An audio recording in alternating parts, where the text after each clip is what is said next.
Hello friends, welcome to our channel. Today we're going to take a look at another horrible case with you. The case of Frank Spencer. Frank Spencer was born on November 10, 1965 in Bloomsburg, Pennsylvania, to Cyrus and Melanie Spencer. Growing up, he enjoyed active games and sports, which helped him develop a strong physique. During his high school years, Frank excelled as a member of the wrestling team and showed exceptional leadership abilities.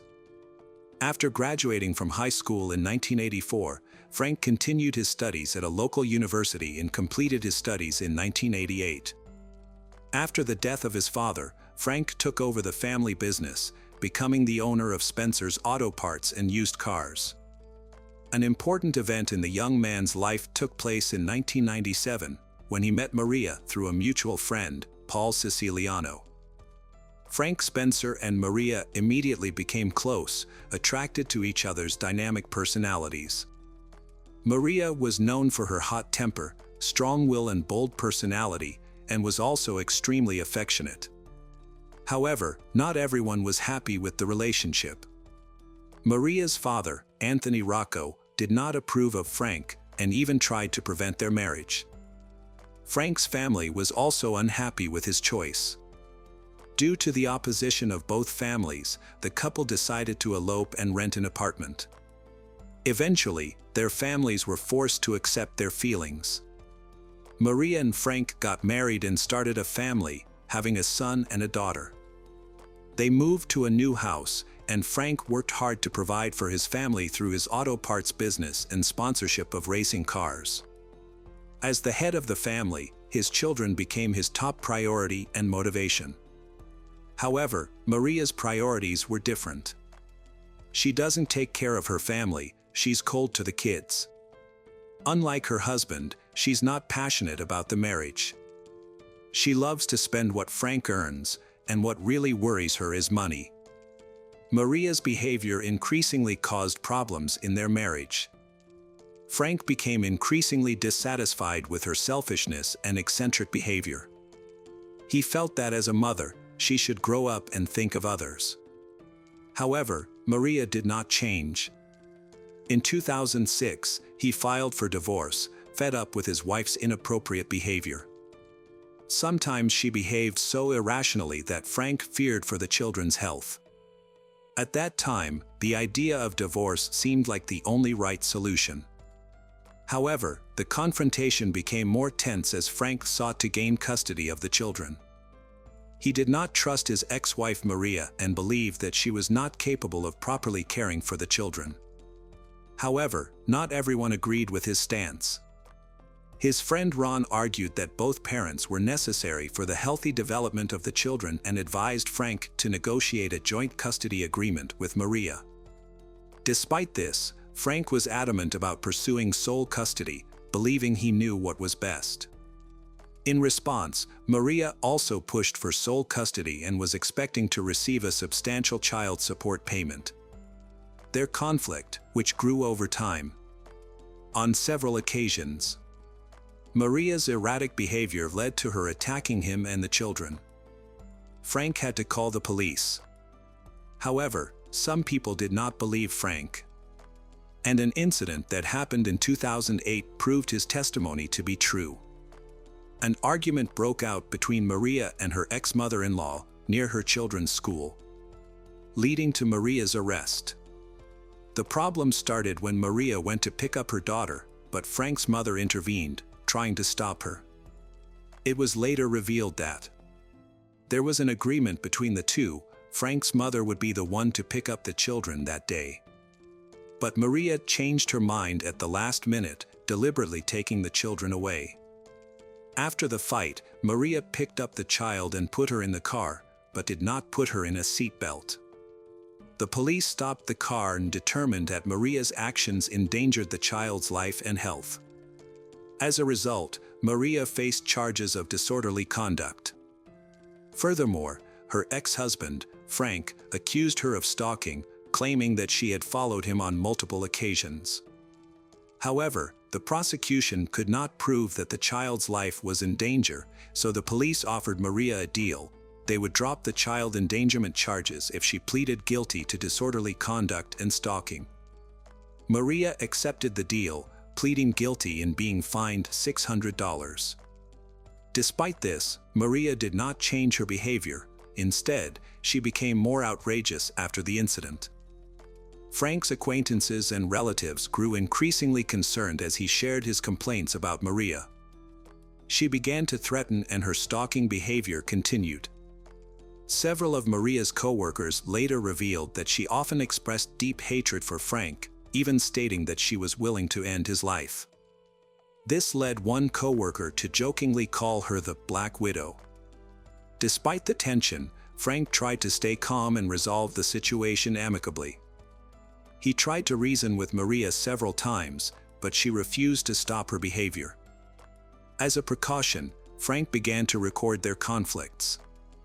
His intention was not to get Maria into legal trouble, but to have evidence in case things escalated further. Frank just wanted to live and work in peace, but Maria's actions continued to cross the line.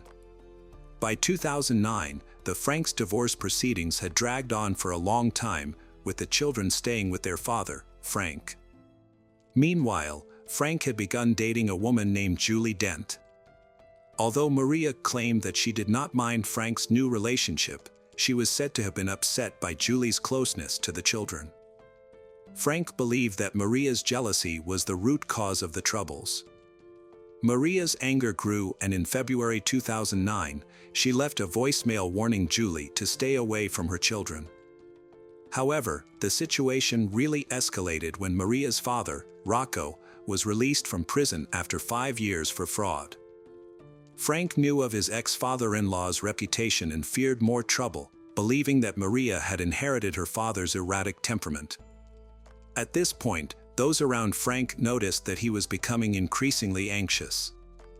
After Rocco is released, a robbery occurs at Frank's office, where important documents related to the divorce proceedings are stolen. The next day, Maria contacts Frank, saying that she discovered a trash bag containing interesting items on the porch. Frank understands the implication and advises her to return the stolen items. He also reports the break-in to the police, but despite their best efforts, they are unable to prove that anyone was involved in the incident. According to the police, no evidence of the perpetrators was found. However, it is clear that Maria and her father had a motive for the crime. The investigation considered Maria a suspect, but the case was eventually dropped due to lack of evidence. The police's efforts led Maria to return the documents she had taken from Frank, as these documents did not contain any important information that could be used as evidence in court. The situation continued to worsen until it reached a breaking point. Maria began sending threats to Frank's new girlfriend, Julie, on social media. She was still upset that the children were still in contact with Julie.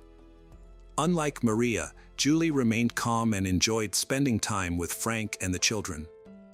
She tried not to get involved in a complicated relationship between Frank and his ex-wife, but Julie was deeply troubled and Maria prioritized revenge over parental responsibility. The disputes between Frank and his ex-wife Maria continued until 2010, when Frank finally lost patience. He went to the police and asked them to evaluate Maria's behavior, providing their correspondence as evidence. The correspondence contained indirect threats, but Maria claimed that this was her way of communicating and that she had no intention of causing harm. Once again, Maria's guilt could not be proven because her warnings sounded vague. This time, Maria was not punished. In January 2010, Frank and Julie planned a romantic getaway to the Caribbean, but on the eve of the trip, a fire broke out at his mother's house. Although no one was injured, the house was devastated by flames and smoke. Witnesses reported that Maria drove up to the scene with her neighbors and acquaintances, smiled at the fire, and drove away. After firefighters extinguished the fire, a dog owned by one of Frank's children was found in the ashes. The incident became so serious that Frank had to call the police again, as it became clear that the fire was no accident. Maria's actions had escalated to the point where it was clear that she would not stop until she achieved her goal. The police found no evidence of arson in the first fire, and the fire was ruled an accident. Maria later sent Frank a text message in which she gloated about what had happened, and wrote about how karma had caught up with him, and that since her life had been ruined, he could expect more consequences. When the police took no action, Maria became bolder and began openly threatening Frank and his new partner Julie. A few months later, a fire broke out at Julie's house. Fortunately, she was able to escape by jumping from the porch. But her house was severely damaged and uninhabitable. Frank invited Julie to move in with him, although he was concerned that this would anger Maria further, but they had no choice.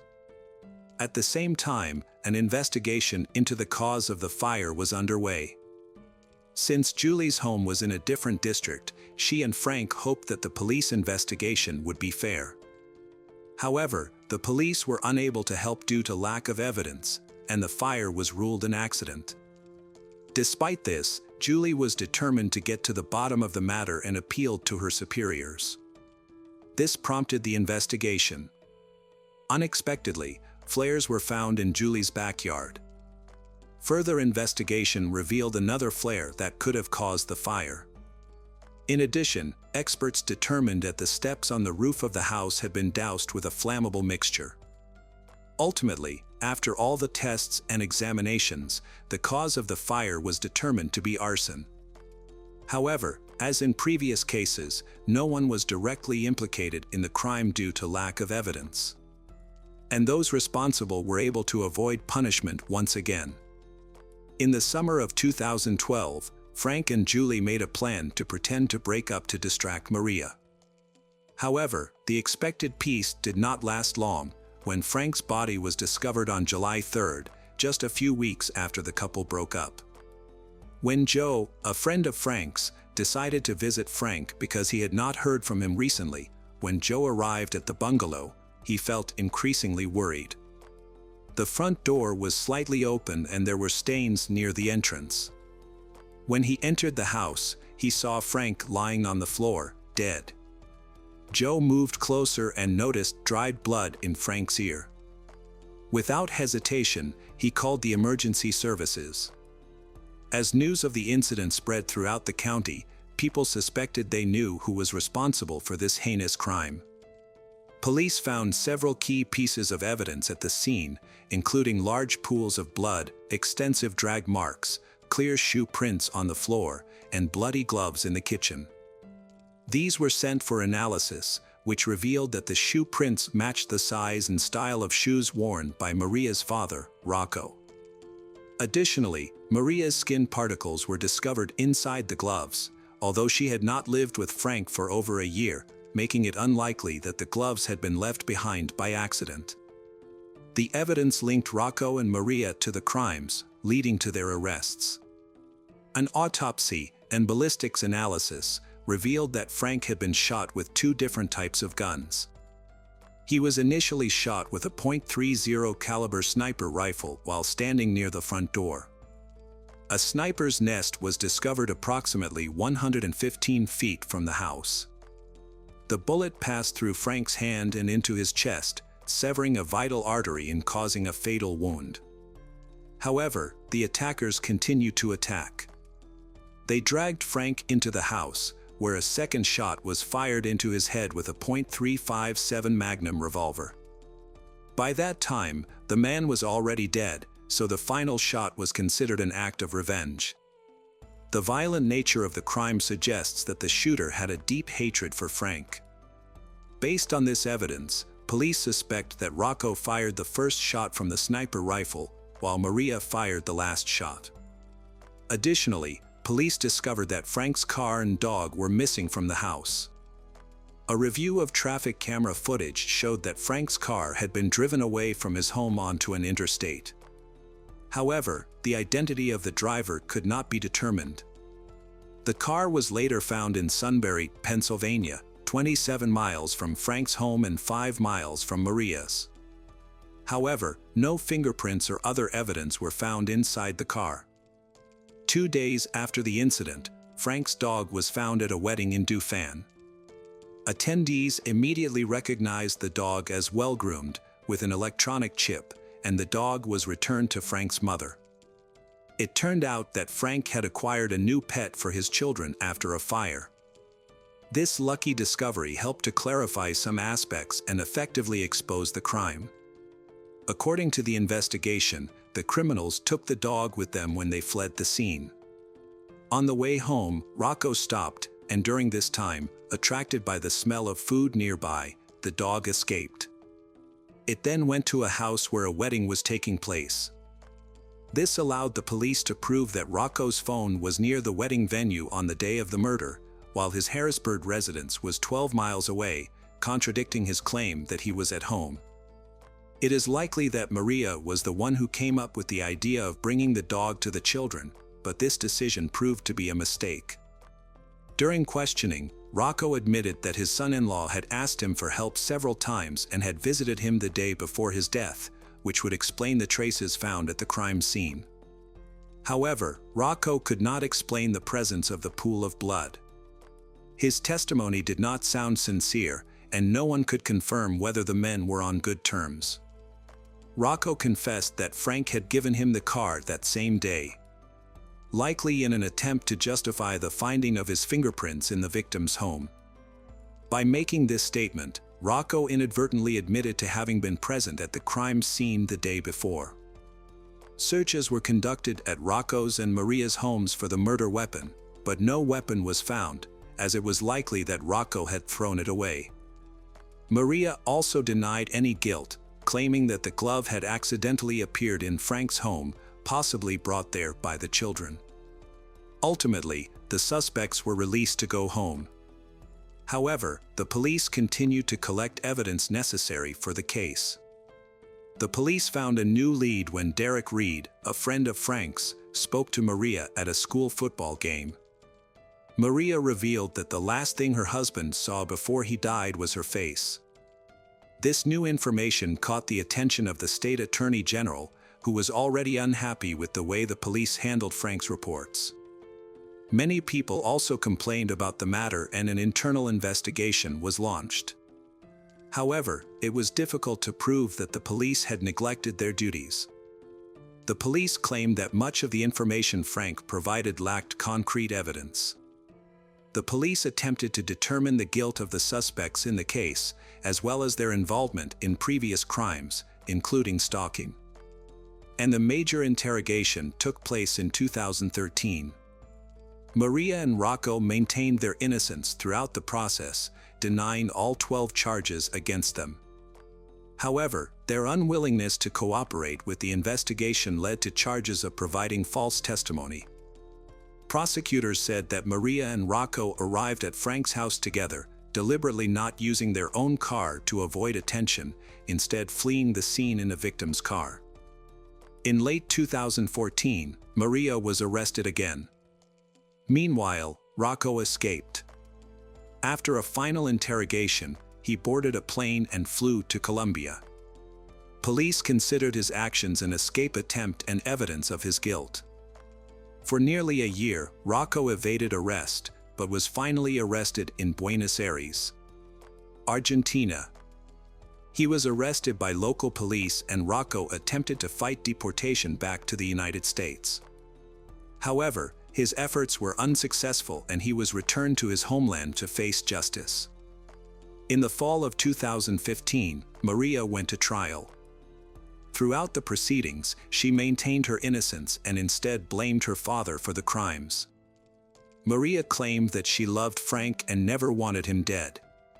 However, many witnesses came forward to reveal her true nature, sharing accounts of persistent threats, stalking, and arson.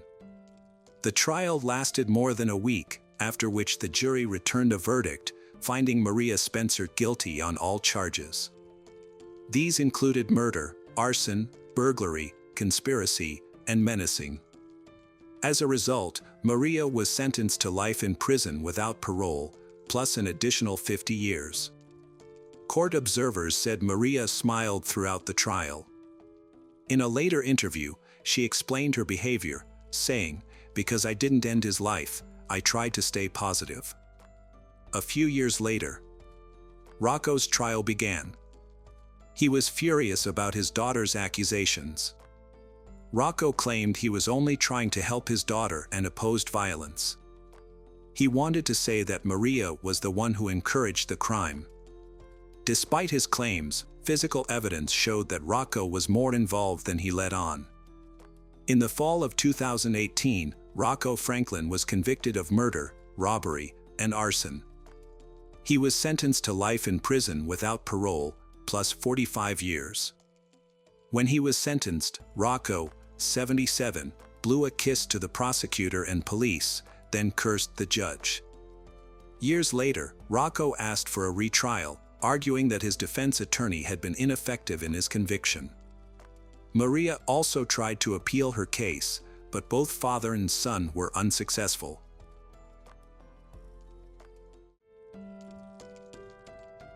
Hello friends, welcome to our channel. Today we're going to take a look at another horrible case with you. The case of Ana Rosa Barrera. Ana Rosa Barrera, a 40-year-old woman.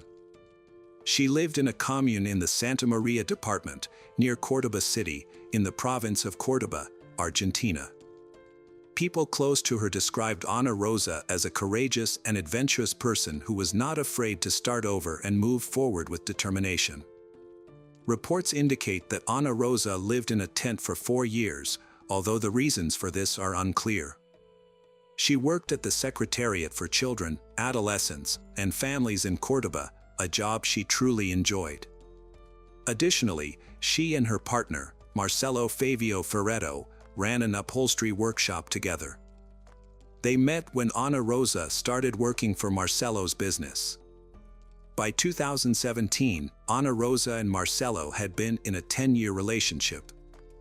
They shared a common interest in Reiki, a practice that involves using the palms to promote physical, mental, and spiritual well-being. Despite this common point, they still have problems in the relationship. Ana Rosa and Marcelo each have 4 children from previous relationships. As for Ana Rosa's family, her parents, brothers, and sisters reside in Córdoba. About Marcelo, he was a wallpaper maker with a workshop near their home.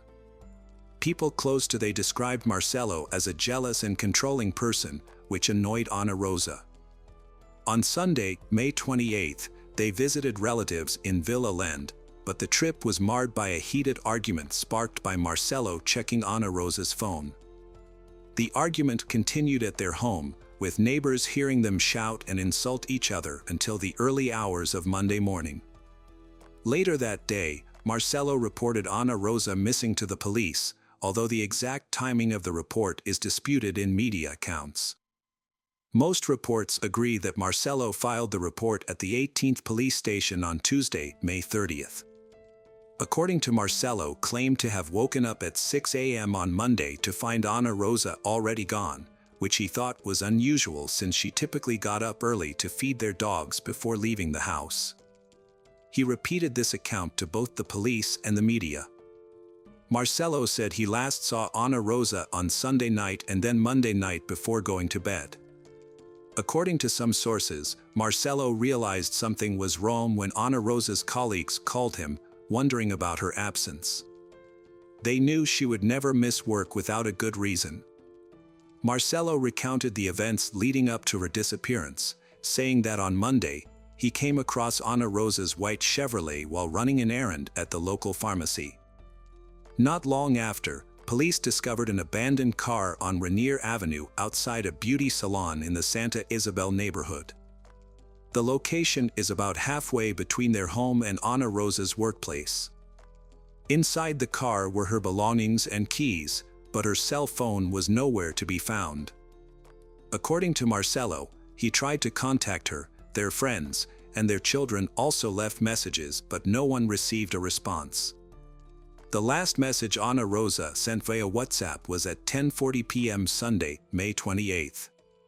Ana Rosa's relatives all said that the circumstances surrounding Ana Rosa's disappearance are unclear. Marcelo has maintained regular contact with police since filing the report and has also attempted to locate Ana Rosa through social media and news outlets. In an interview with reporters, Marcelo shared Ana Rosa's plans on the day she went missing, which included an early morning swim at a gym and a scheduled appointment with a doctor. Marcelo emphasized that his primary concern is Ana Rosa's safe return home. Prosecutor Legendro Peralta Tanilo of Alta Gracia assumed control of the case, and the investigation commenced. Multiple theories were initially proposed, including the possibility of Ana Rosa being a victim of kidnapping, robbery, or revenge. The option of her leaving voluntarily was also considered. As part of the investigation, Marcelo testified for over 14 hours on Wednesday, May 31st. However, his statements became increasingly inconsistent, raising suspicions among investigators. Marcelo's claims raised suspicions among detectives due to inconsistencies and shifting demeanor. Initially, he was confident and gave frequent interviews, but later emphasized his innocence, providing unsolicited details and justifying himself by discussing his relationship with Ana Rosa. As time passed, Ana Rosa's loved ones became increasingly desperate due to the lack of progress in the search. Meanwhile, the investigative authorities persisted in their efforts to solve the case. The prosecutor leading the investigation was convinced that Marcelo was withholding information and urged the investigators to scrutinize him more thoroughly. On Friday, June 2nd, during another meeting with police officers, Marcelo's demeanor shifted. He became more composed. However, when detectives showed him data from cell phone towers that contradicted his alibi, Marcelo became dismayed and ultimately revealed the truth. He admitted to killing Ana Rosa, running her over, and then dismembering her body to get rid of the evidence. After confessing to the brutal crime, Marcelo revealed the location of the dismembered body of Ana Rosa. Following the Marcelo confession, the police, aided by a canine unit, found Ana Rosa's remains at approximately 2:30 p.m. in a hole dug by Marcelo on a dirt road in the countryside, near a factory. The location was familiar to Marcelo, as he frequently visited the area for work-related purposes. It became clear that Marcelo's previous statements were false, except for his mention of a quarrel that occurred early Monday morning. According to the reconstructed events, Marcelo and Ana Rosa had been arguing the entire weekend before she went missing. Marcelo's intense jealousy sparked the violence. In the heat of an argument, Marcelo used a sledgehammer to hit Ana Rosa multiple times until she died. He then tried to put her body in the car but failed. Instead, he used a knife to dismember her body. He placed Ana Rosa's remains in the car and began moving to her burial site. After pleading guilty, authorities conducted a search of the defendant and Ana Rosa's home on Friday, where they discovered various tools, including machetes and knives of various sizes. Marcelo was then arrested and facing charges of capital murder, a crime that could carry a sentence of life in prison. Prosecutor Peralta Atima explained that the defendant's statement, in which he took responsibility for the crime, was not considered a formal confession. Instead, the record shows that he admitted to the crime during an interview as a witness. A formal statement will be made in the coming days, once sufficient evidence is gathered to support the charges. This evidence will include the final autopsy report, forensic analysis of vehicles and items found during searches, and the results of luminal tests. Marcelo's lawyer, José Luis Saca, stated that the police statement had no legal weight and could not as evidence. Furthermore, the defense announced that the defendant would not testify. Over the weekend, investigations continued, and on June 5th, the preliminary autopsy report was released. The report concluded that Ana Rosa's cause of death was severe head trauma. On June 9th, it was discovered that luminol tests had been conducted at the home where Ana Rosa and Marcelo lived. The tests showed a large amount of blood had been cleaned up. The medical examiners also discovered new details during the autopsy, including knife cuts on the victim's extremities. A cut, 18 centimeters long and 7 centimeters deep, was found on the victim's neck, reaching the cervical region. Based on these findings, the prosecutor's office charged Marcelo with double aggravated murder. Almost 2 years after Ana Rosa's murder, Marcelo's trial began. The prosecution explained the seriousness of the charges to the jury. According to the autopsy results, Ana Rosa suffered a severe initial blow to the face, which left her unconscious, followed by multiple blows to the head that crushed her skull. At the first hearing, Marcelo decided to stay silent. The court then heard testimony from witnesses. Deborah Territorios, Ana Rosa's daughter, testified that after her mother met Marcelo, she became increasingly distant from her children and other family members. Deborah stated that she and her father moved to a different city, followed by her older siblings, which made it harder for them to communicate with their mother. However, when Deborah spent time alone with her mother, Ana Rosa was loving and caring. But whenever Marcelo was around, her mother would pull away. Deborah even had to leave her mother's house quickly on occasion because Marcelo was expected to arrive soon.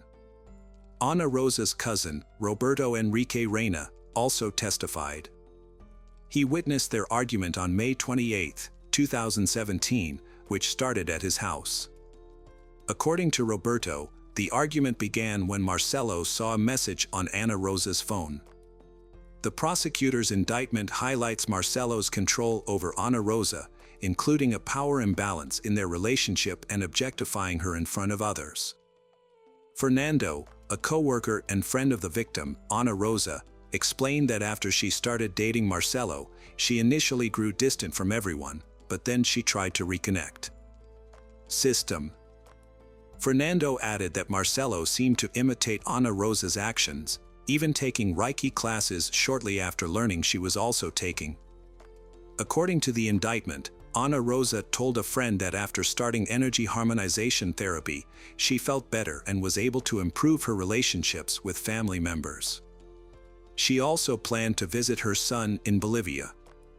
However, as Ana Rosa's life improved, Marcelo became increasingly aggressive. Fernando reported that Marcelo once lashed out when Ana Rosa said women with positive attitudes could achieve their goals, he calling women idiots who would end up dying in a ditch.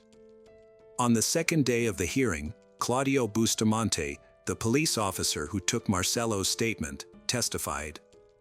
He told the jury that Marcelo had spontaneously confessed during the interrogation without any pressure from him. According to Bustamante, Marcelo stated that Ana Rosa had told him on Monday that she was no longer satisfied with him and was cheating on him, which made Marcelo angry and prompted him to hit her, although he couldn't remember what he used to hit her.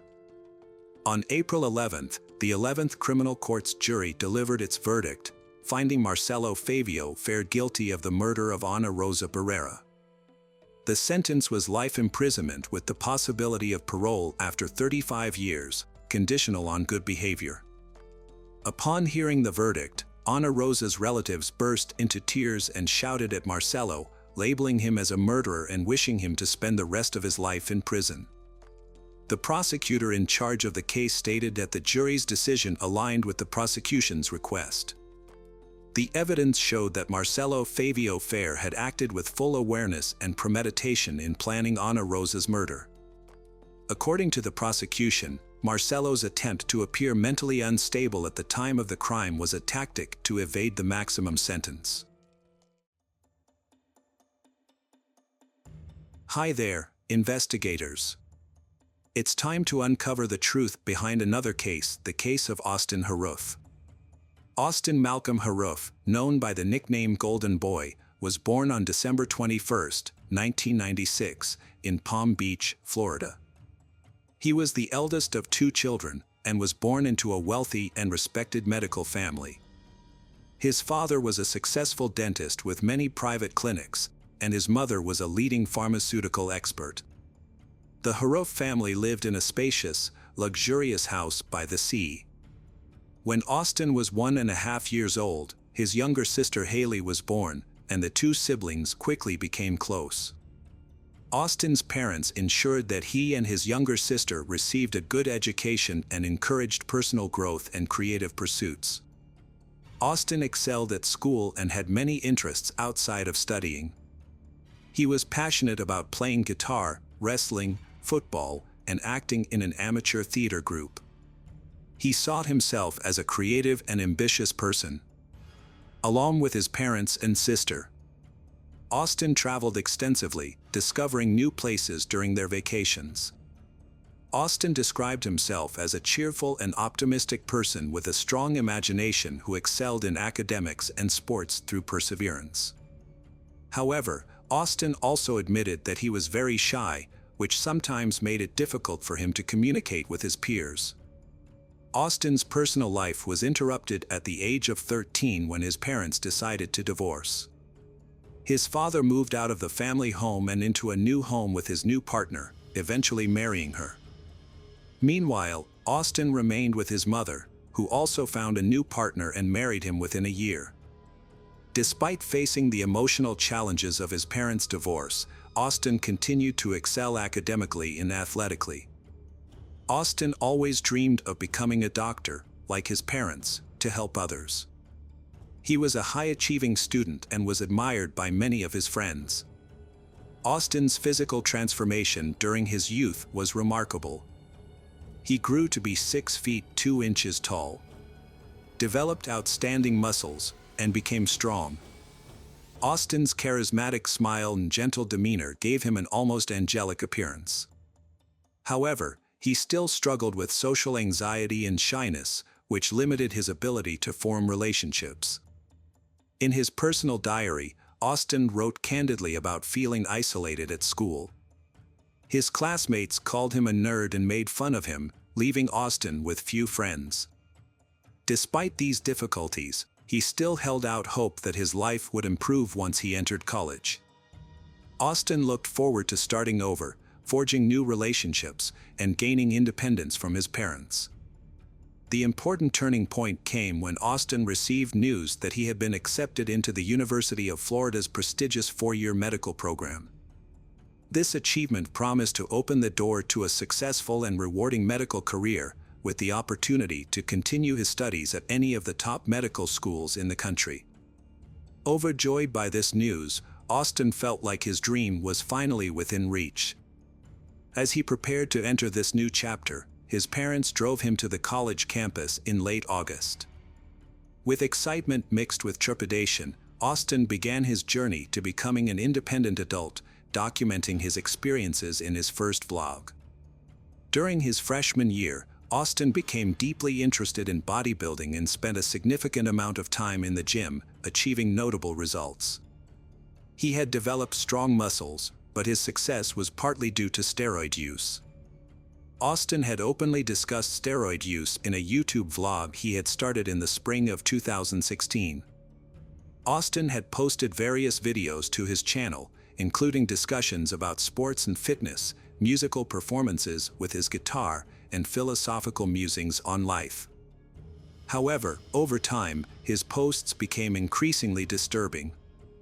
Austin began warning his followers about the dangers of steroids, claiming that they could cause serious mental health consequences and drive a person crazy. Austin had 2 distinct physical states, a normal state and a state he called crazy. Austin found it difficult to understand these contrasting aspects of himself.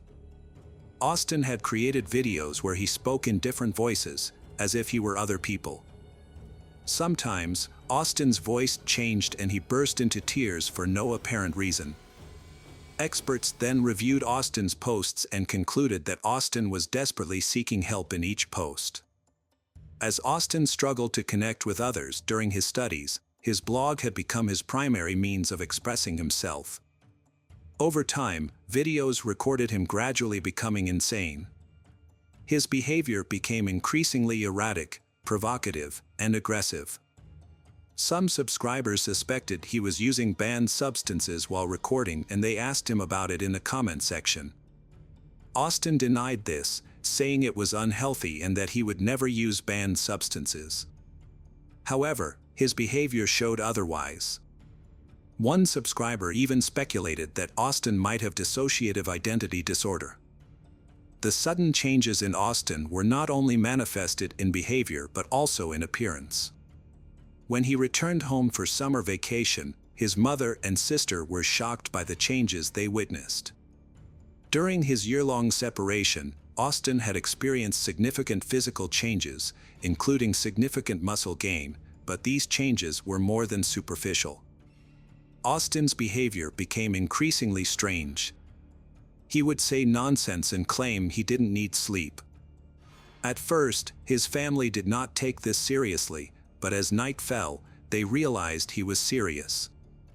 Austin declared that he would guard the house and protect his family from unknown threats, and he kept his promise, wandering the hallways until morning. Every hour, he loudly checked on his mother and sister, reassuring them that they could sleep peacefully because he was guarding them. The next morning, his mother made him talk seriously and asked him if he had used drugs. Austin admitted that he had tried many different stimulants over the past year and described their effects on him.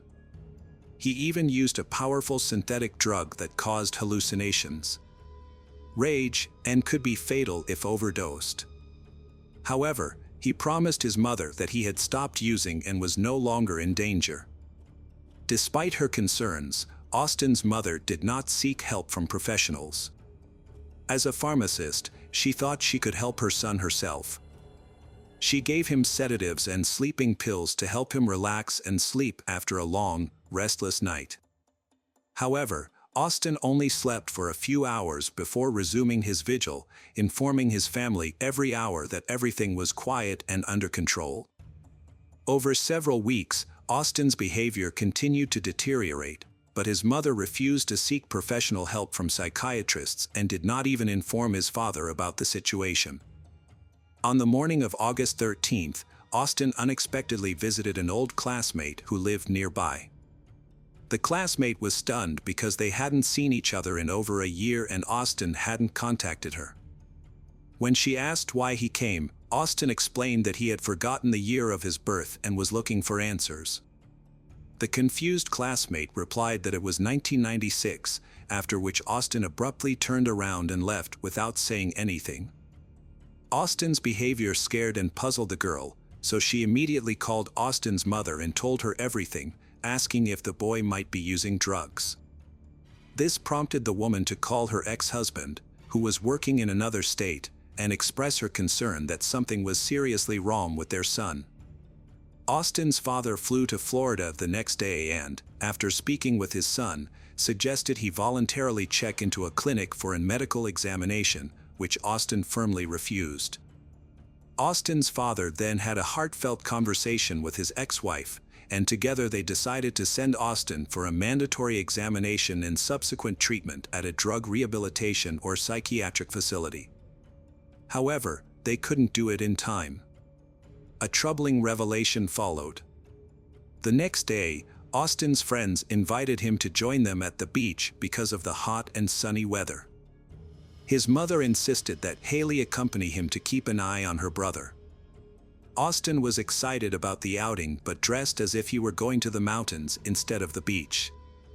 He wore a thick athletic hoodie, long pants, boots, and ski goggles.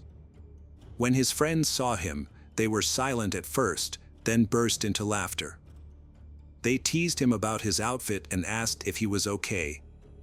Austin became angry and shouted that if they thought he was crazy, he would prove it by threatening their lives. Austin's friend didn't take him seriously but stepped back just in case.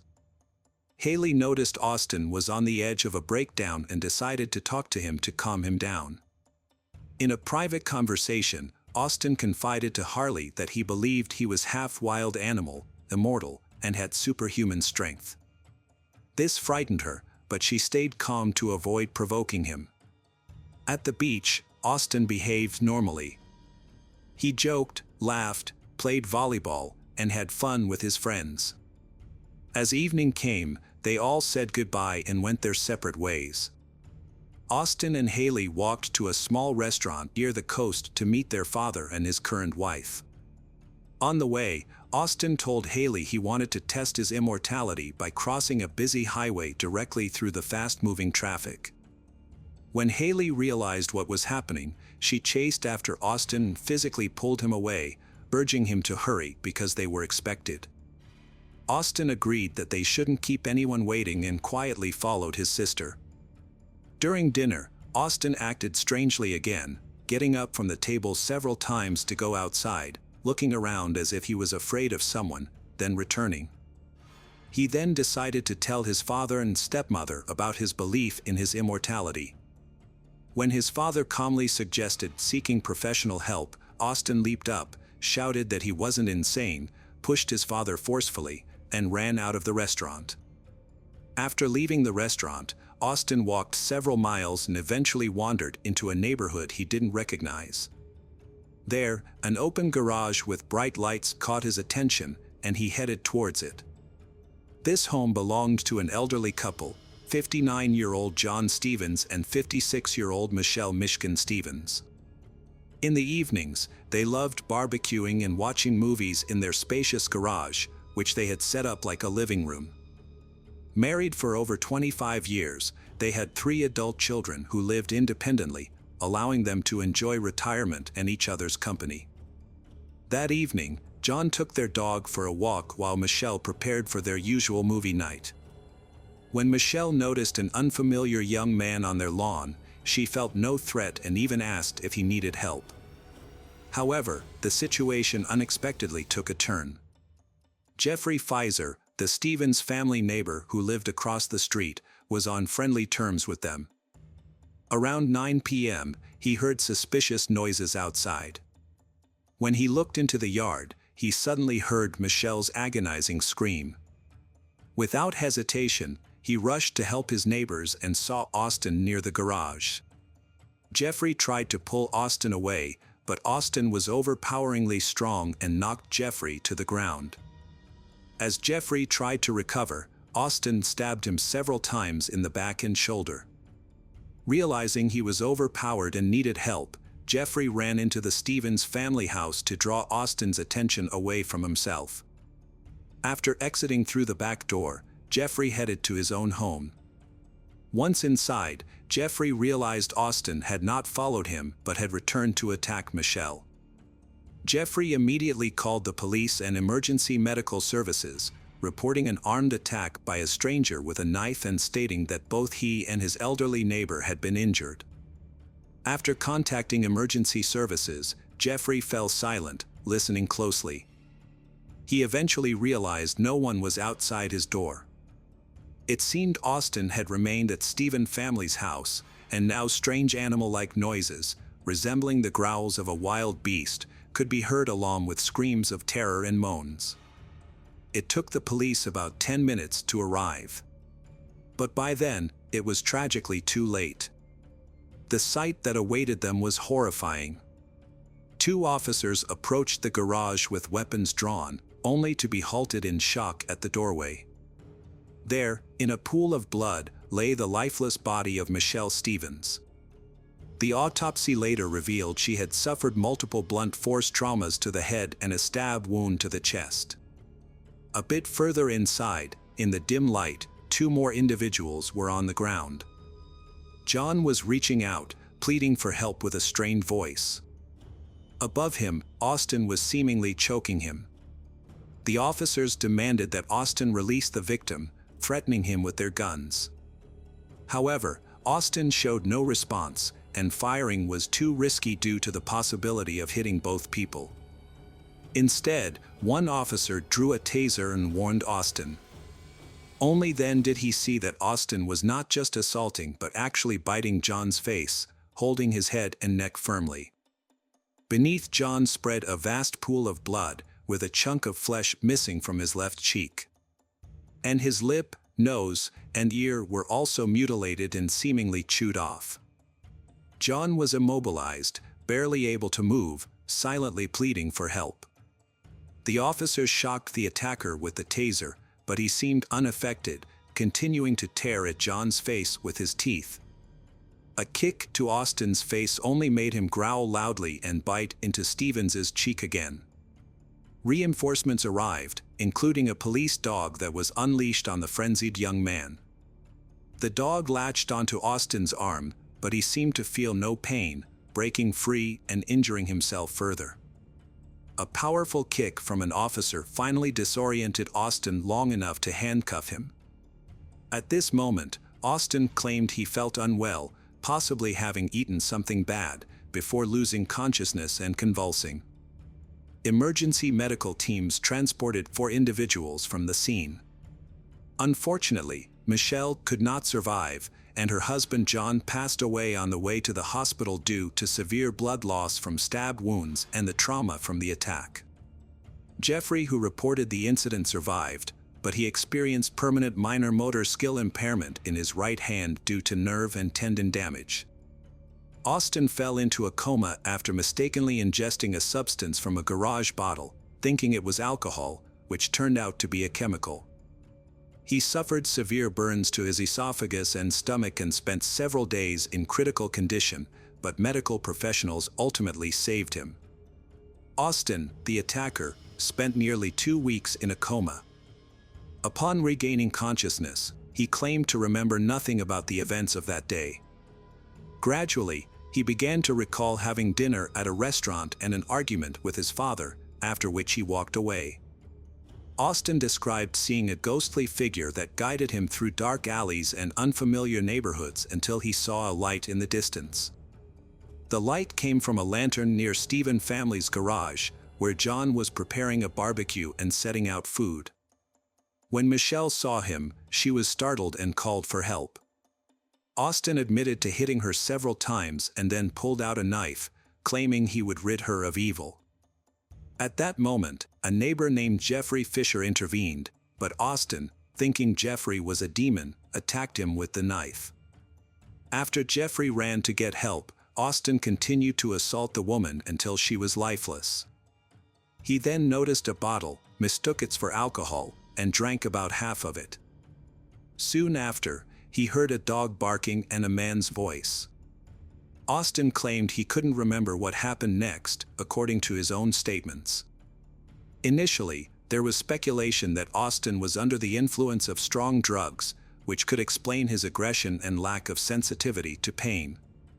However, hospital tests showed no traces of drugs, medication, or alcohol in his blood.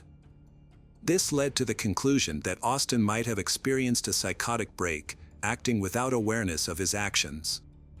Experienced psychiatrists were tasked with determining the truth of this claim. The case of Austin Harrouf attracted significant media attention due to its extreme brutality and ambiguity, both in the courtroom and psychiatric care. The children of the murdered couple, along with the relatives of the injured neighbor, believed that the young man was pretending to be insane and claiming memory loss to be declared incompetent and avoid harsh punishment. Most people following the case shared this belief. The state-appointed psychological and psychiatric expert, Dr. Landrum, reported that Austin's mental illness led to an acute psychotic episode, resulting in the deaths of Michelle and John. However, the prosecutor argued in court that he did not believe the defendant met the legal definition of insanity at the time of the crime. It was suggested that Austin's mental health had worsened due to experimenting with various drugs, using steroids, and having trouble socializing with peers since school. However, at the time of the crime, he was not under the influence of any illegal substances or alcohol, as none were found in his blood, indicating that the reasons for his violent behavior were another reason. During a court hearing, Austin's father disclosed that their family has a history of schizophrenia, and he worried that his son might have inherited this serious illness. Additionally, Austin was suspected of having clinical lycanthropy delusion, a rare disorder. This might explain why he acted like a wild animal and seemed immune to pain, although no psychiatrist confirmed this diagnosis. After receiving treatment, Austin was moved to jail, but the case remains unresolved. He is still awaiting trial, and his lawyers argue that he is mentally ill. Meanwhile, the relatives of John and Michelle and Jeffrey have expressed hopes in interviews that Austin will be deemed competent and sentenced to death for his terrible actions. Hello, crime enthusiasts, are you ready for another chilling investigation? The case of Danielle Jennings. Danielle Jennings was born on September 16, 1978, in Columbia, South Carolina, United States. She grew up in Stockton, Georgia, with her mother and stepfather. Known for her cheerful and outgoing personality, Danielle faced adulthood early. At the age of 16, she became pregnant but was determined to be a good mother. Danielle's relationship with Carl, the father of her child, ended in divorce. In 1996, she gave birth to her son Tristan at the age of 17, and despite the difficulties ahead, Danielle was determined to provide the best life for herself and her son. Then she met Luis Payano, a man who would become Tristan's father. Danielle and Luis had known each other since they were teenagers, initially as friends, but their relationship developed into love. Luis took care of Danielle and Tristan, and for a time, it seemed like all their problems had been solved. The couple moved in together, and Danielle secured an office job at a landscaping company, a position she was proud to have obtained. In December 1998, Luis proposed to Danielle, and she happily accepted. Her life was on the right track, with a loving son, a fiancé, and promising career prospects. On March 15, 1999, Luis returned home from work to find his fiancée, 20-year-old Danielle Jennings, lying lifeless on the bed in their Ashley Lakes apartment in Norcross, Georgia. Their young son, Tristan, was at daycare at the time. Luis immediately realized Danielle was dead due to her skin color and called 911. When the police arrived, Luis was waiting for them and reported what he had found. He explained that upon entering the apartment, he saw Danielle lying face down on the bed, and when he turned her over, he discovered she was dead. The police naturally suspected Luis, and they took him in for questioning while a team of officers thoroughly examined the crime scene. Danielle was found lying on her back on the bed. Fully clothed, with a sock around her neck, this suggested that the perpetrator intended to kill her, leaving no chance for survival. The fact that the stocking was tied at the back indicated that the perpetrator was behind Danielle when they strangled her. The crime scene showed signs of disarray, with the bed messed up and a dresser drawer open. It's possible that the perpetrator took the stocking from Danielle's drawer. The contents of her purse had been dumped and rummaged through, leading police to consider the possibility of a robbery gone wrong. However, several valuable items, including cameras and jewelry, were left untouched.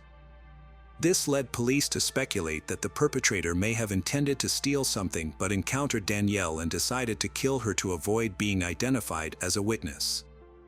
The lack of forced entry at the front door and the locked sliding glass door in the backyard raised suspicions that the crime scene might have been staged.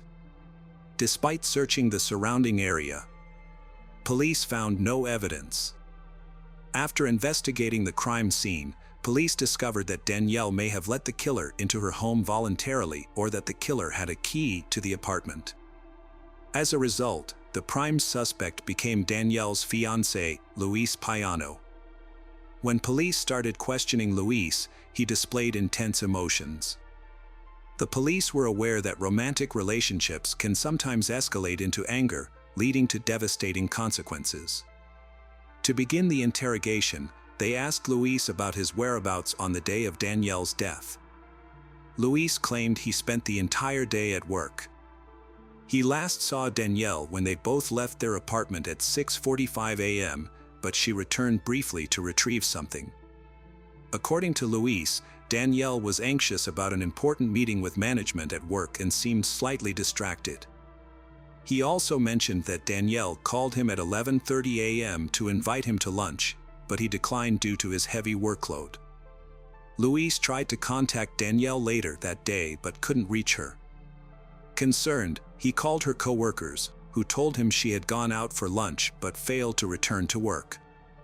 Luis then contacted their home, where he spoke to someone named Lise, who also hadn't heard from Danielle. Luis left work to check on Danielle at their home in the Ashley Lakes apartments. When he arrived, he found something unsettling. The front door was unlocked.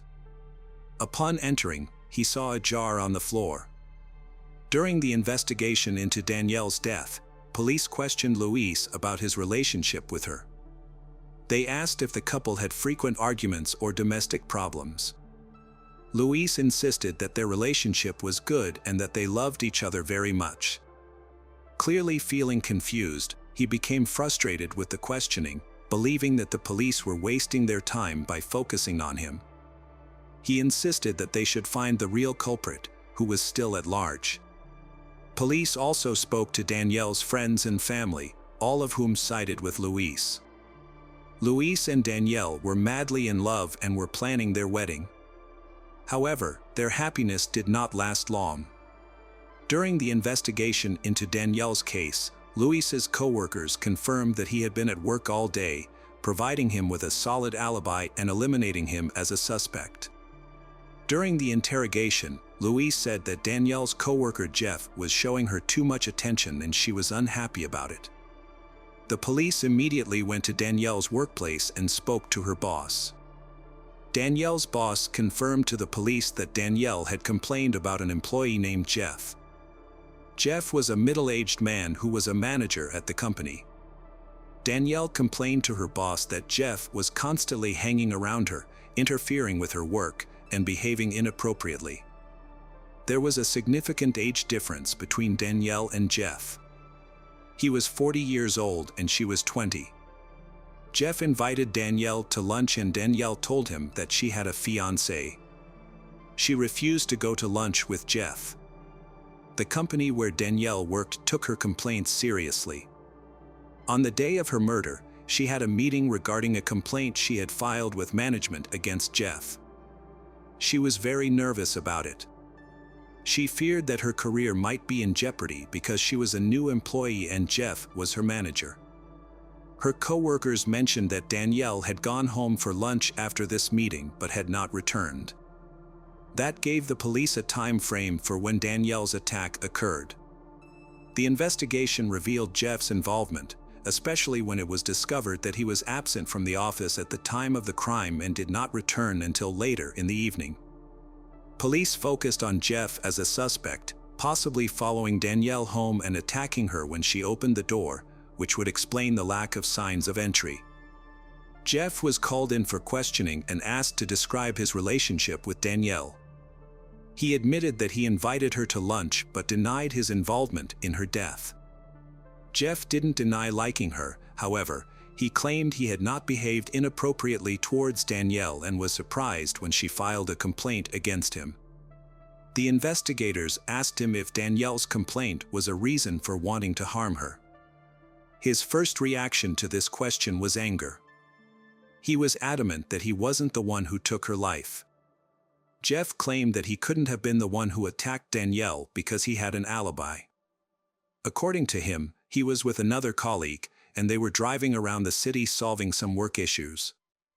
They had been together all day, so he couldn't be the one who took Danielle's life. Jeff told investigators the name of the coworker whom he claimed he was with at the time of the crime. The detectives met with this man, and he confirmed Jeff's words, thus they excluded another person from the list of suspects. The next day, investigators received the autopsy report and examined it in the hope of getting some clues that would help them track down the perpetrator. The cause of Danielle's death was asphyxia. It seemed evident that Danielle's attack had taken her by surprise. The investigators concluded that someone had come up to her from behind and pulled the stalking tight until she lost consciousness. After that, the perpetrator tied the stalking in a knot so Danielle could not regain consciousness. There were no defensive injuries on her body. In fact, there were no injuries at all except for the ligature mark on her neck. Perhaps Danielle didn't even see the face of the one who attacked her. The police found no evidence at the crime scene that could help identify the perpetrator. No shoe prints, no DNA, no fingerprints, no hair. There was no evidence to send to the laboratory for analysis. Since the police had no new suspects, they returned to the version that what happened was a robbery that went wrong. They asked Louise to go through the apartment with them again. He carefully examined everything and said that nothing was missing from the apartment. All the things seemed to be in their usual places. However, a few days later, Lou called the police and said he could not find Danielle's wedding ring. He also drew the attention of investigators to another strange detail: the stocking that someone strangled Danielle with did not belong to her. According to Louise, she didn't wear stockings at all. It meant that whoever had done it had brought the stocking with them. Lacking any evidence, the investigators decided to look into Danielle's past. Perhaps what happened to her was connected with her past. They asked her friends about her previous relationships, in particular, her relationship with Carl, the father of her son Tristan. Her best friend told the police about Danielle's ex-boyfriend Eddie. She started dating him when she was already pregnant. Eddie was a violent guy, and as their relationship progressed, he became more domineering and tried to control all aspects of her life. It got to the point where he forbade her to see her friends and family. The relationship with Eddie deteriorated even more after Danielle gave birth to her son. Soon after, Eddie started using illegal substances, and Danielle decided it was time to end this relationship. She moved out and tried to start a new life, but Eddie had other plans. He did not accept rejection and behaved unpredictably. As a result, Danielle had to seek a restraining order against him. He violated it several times, called Danielle, parked near her house, and once even showed up at her work. Danielle's family told investigators that Eddie had called her several times in recent months. He told her to meet with him, but she always hung up.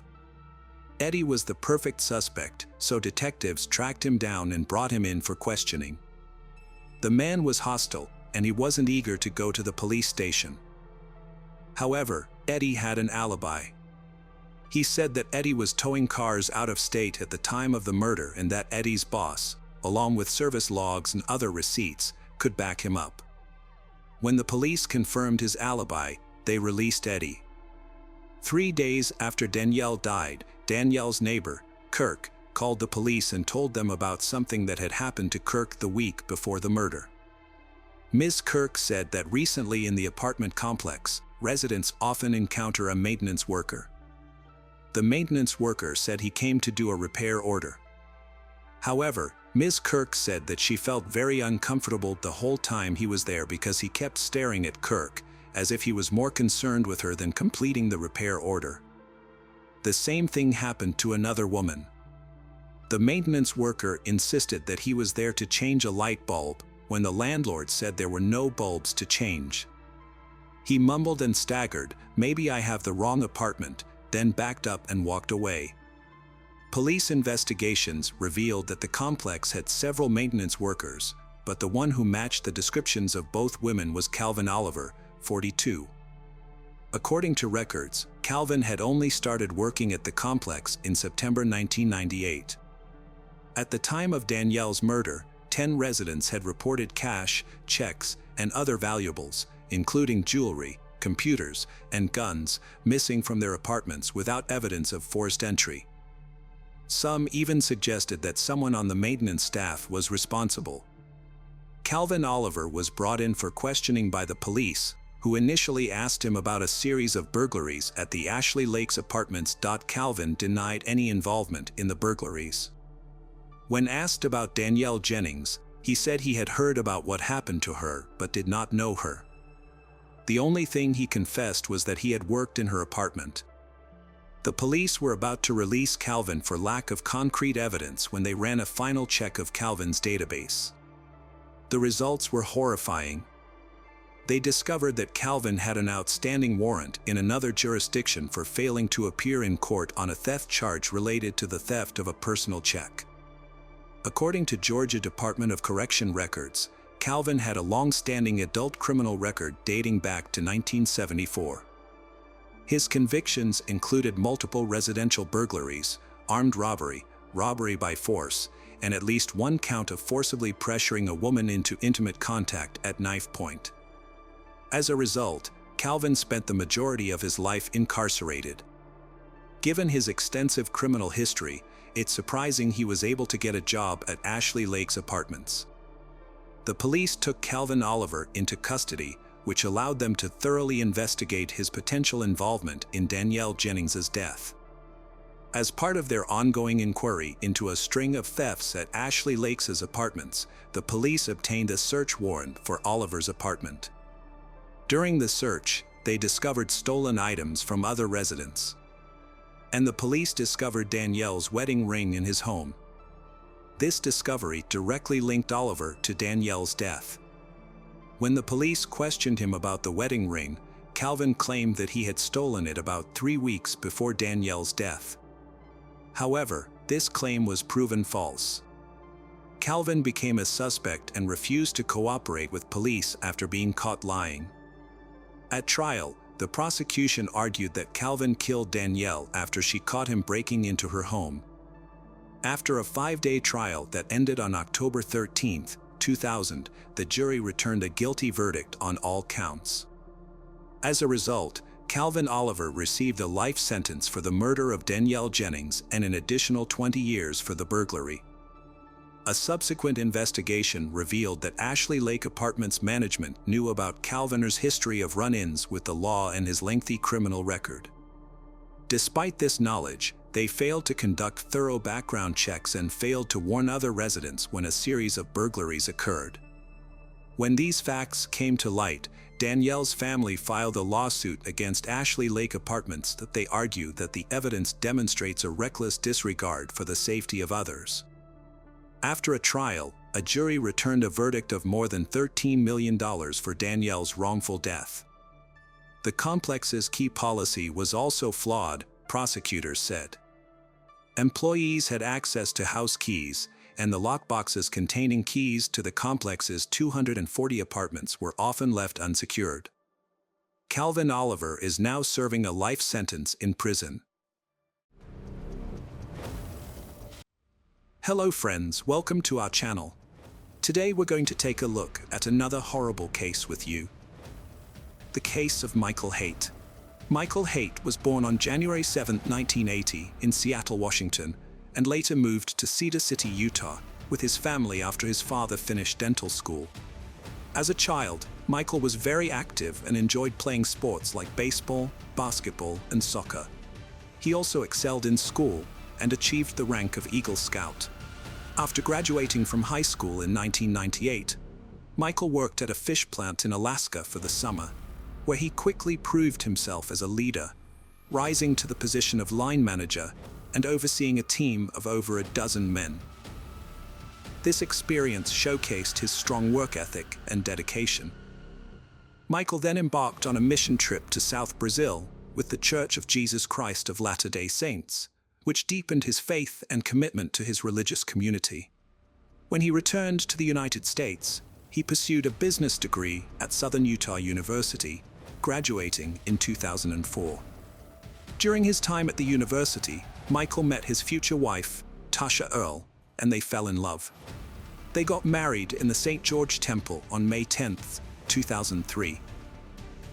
Michael appeared to be a devoted husband and father, often spending quality time with his family at sports events, school concerts, and working on projects together in the garage. On January 4, 2023, a shocking discovery was made at the Haight residence in Enoch. 8 bodies were found, leaving investigators and neighbors stunned. The events leading up to this gruesome finding began when Tasha Haight missed an online appointment and her husband Michael failed to show up for work. Their concerned colleagues contacted the police to perform a welfare check at the Haight residence. When officers arrived, they knocked on the door but received no response. As they surveyed the property, it seemed empty.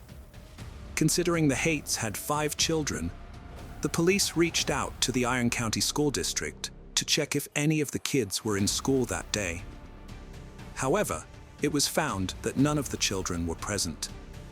Before entering the home, the police cleared the premises to ensure it was safe to do so. After a thorough search, authorities confirmed that no one required medical attention and there was no active threat. The Haight's single-story residence with a basement was declared a crime scene, and detectives arrived shortly after. In the main bedroom, detectives found 4-year-old Gavin lying on his stomach, his head turned to the left, with one arm under his head on a pillow and a blanket covering part of his body. Tasha, Gavin's mother, was also partially covered by the blanket.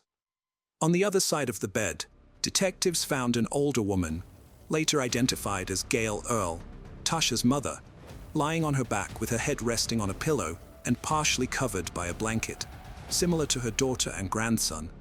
In Bry's room, the 12-year-old girl was found lying in bed, slightly inclined and partially covered with a blanket. In Aman's room, a 7-year-old boy was found lying face down in the corner, without a pillow or blanket.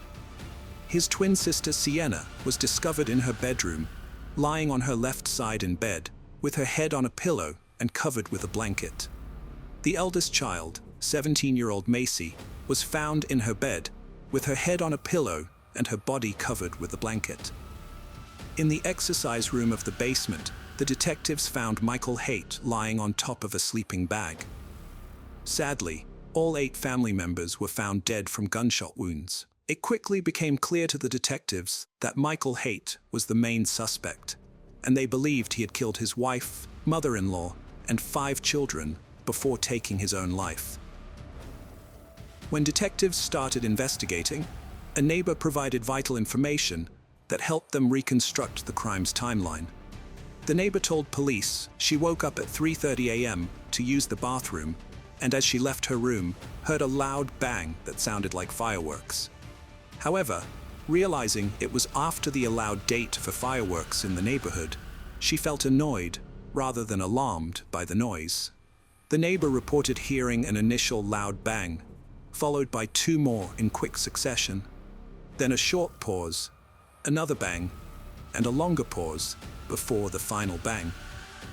Based on this testimony and the condition of the 8 bodies found inside the house, the detective inferred that the loud noises heard around 3:30 a.m. were directly connected to the events that unfolded that night, leading them to believe that Michael Haight committed the brutal killings during this time frame.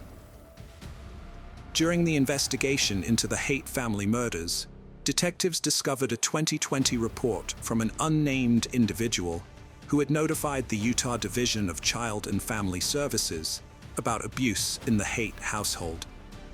According to the report, 14-year-old Macy had confided in this individual about her fear of her father, sparking a further investigation.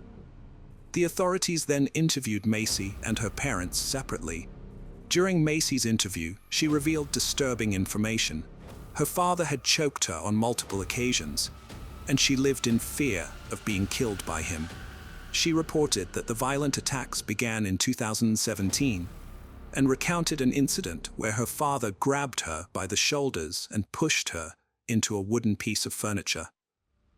Michael Haight denied hurting his daughter when questioned by detectives, passing off the incidents as misunderstandings and attributing his emotional state to his father's recent death and his brother's divorce. He claimed to have taken out his frustrations on his older daughter. Despite this, Tasha chose not to press charges, and the Utah Department of Children and Family Services, the Enoch Police Department, and the Iron County Prosecutor's Office also declined to pursue the case, as it did not meet the legal requirements for prosecution. A lethality assessment was conducted with Tasha, which indicated that her relationship with Michael was not life-threatening. As a result, victim services were made available to Tasha and her children for several months.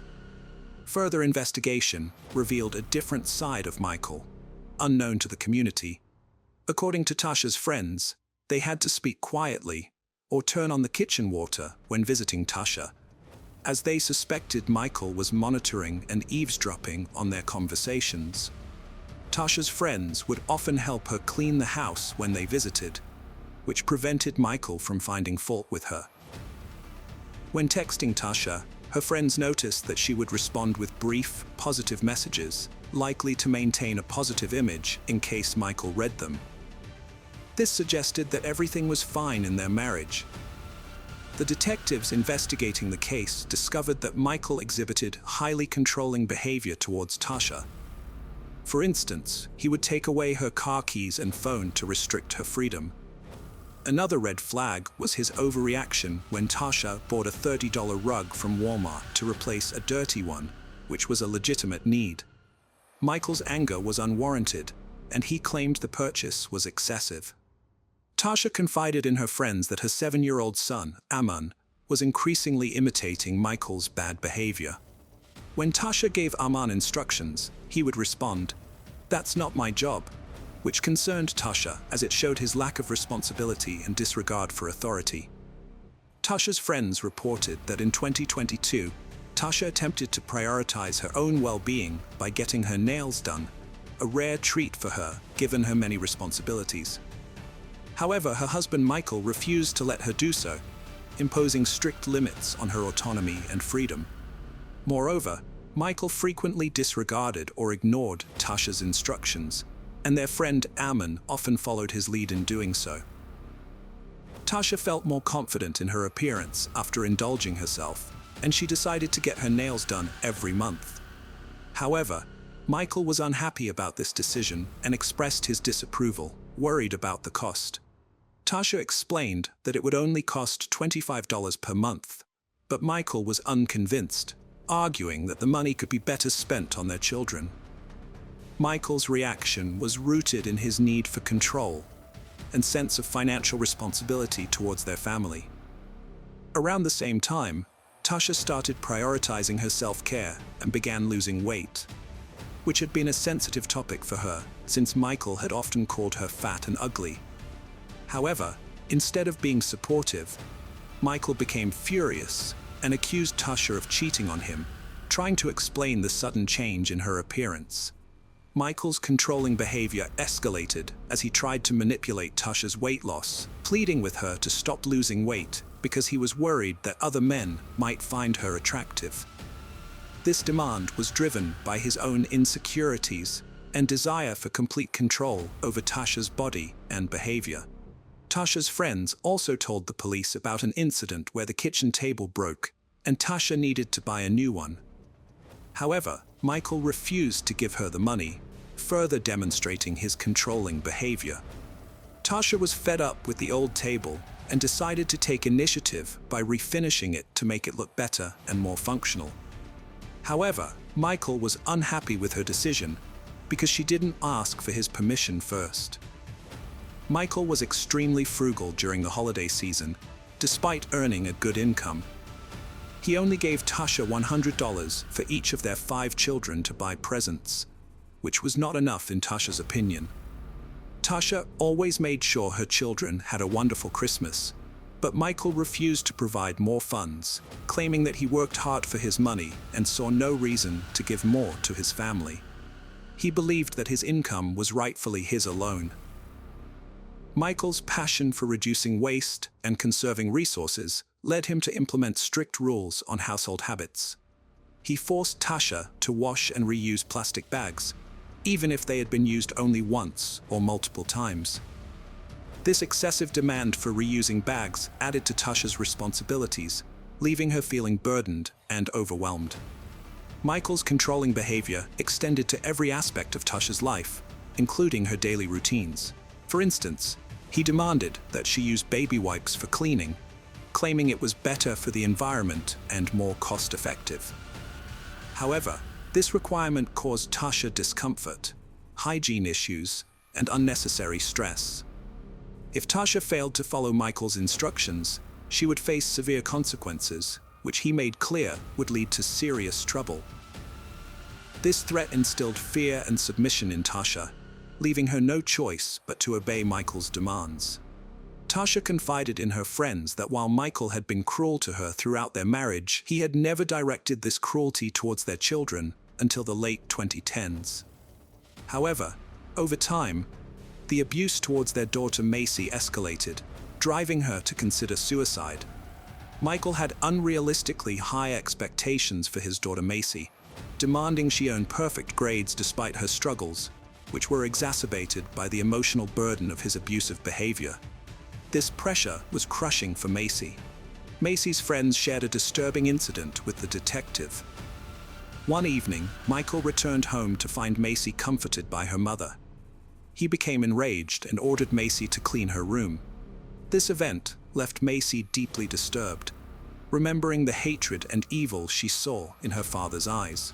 The detectives also discovered an incident where 7-year-old Briley disobeyed Michael while playing with a changing table. Michael responded by blaming his wife Tasha for their children's behavior, calling them the worst and most disrespectful in the world. He then humiliated Tasha, calling her fat and ugly in front of their 5 children. This painful incident prompted Tasha to plan her escape and file for divorce after 20 years of marriage. Tasha realized she had to leave her husband Michael after witnessing his abusive behavior and lack of self-control.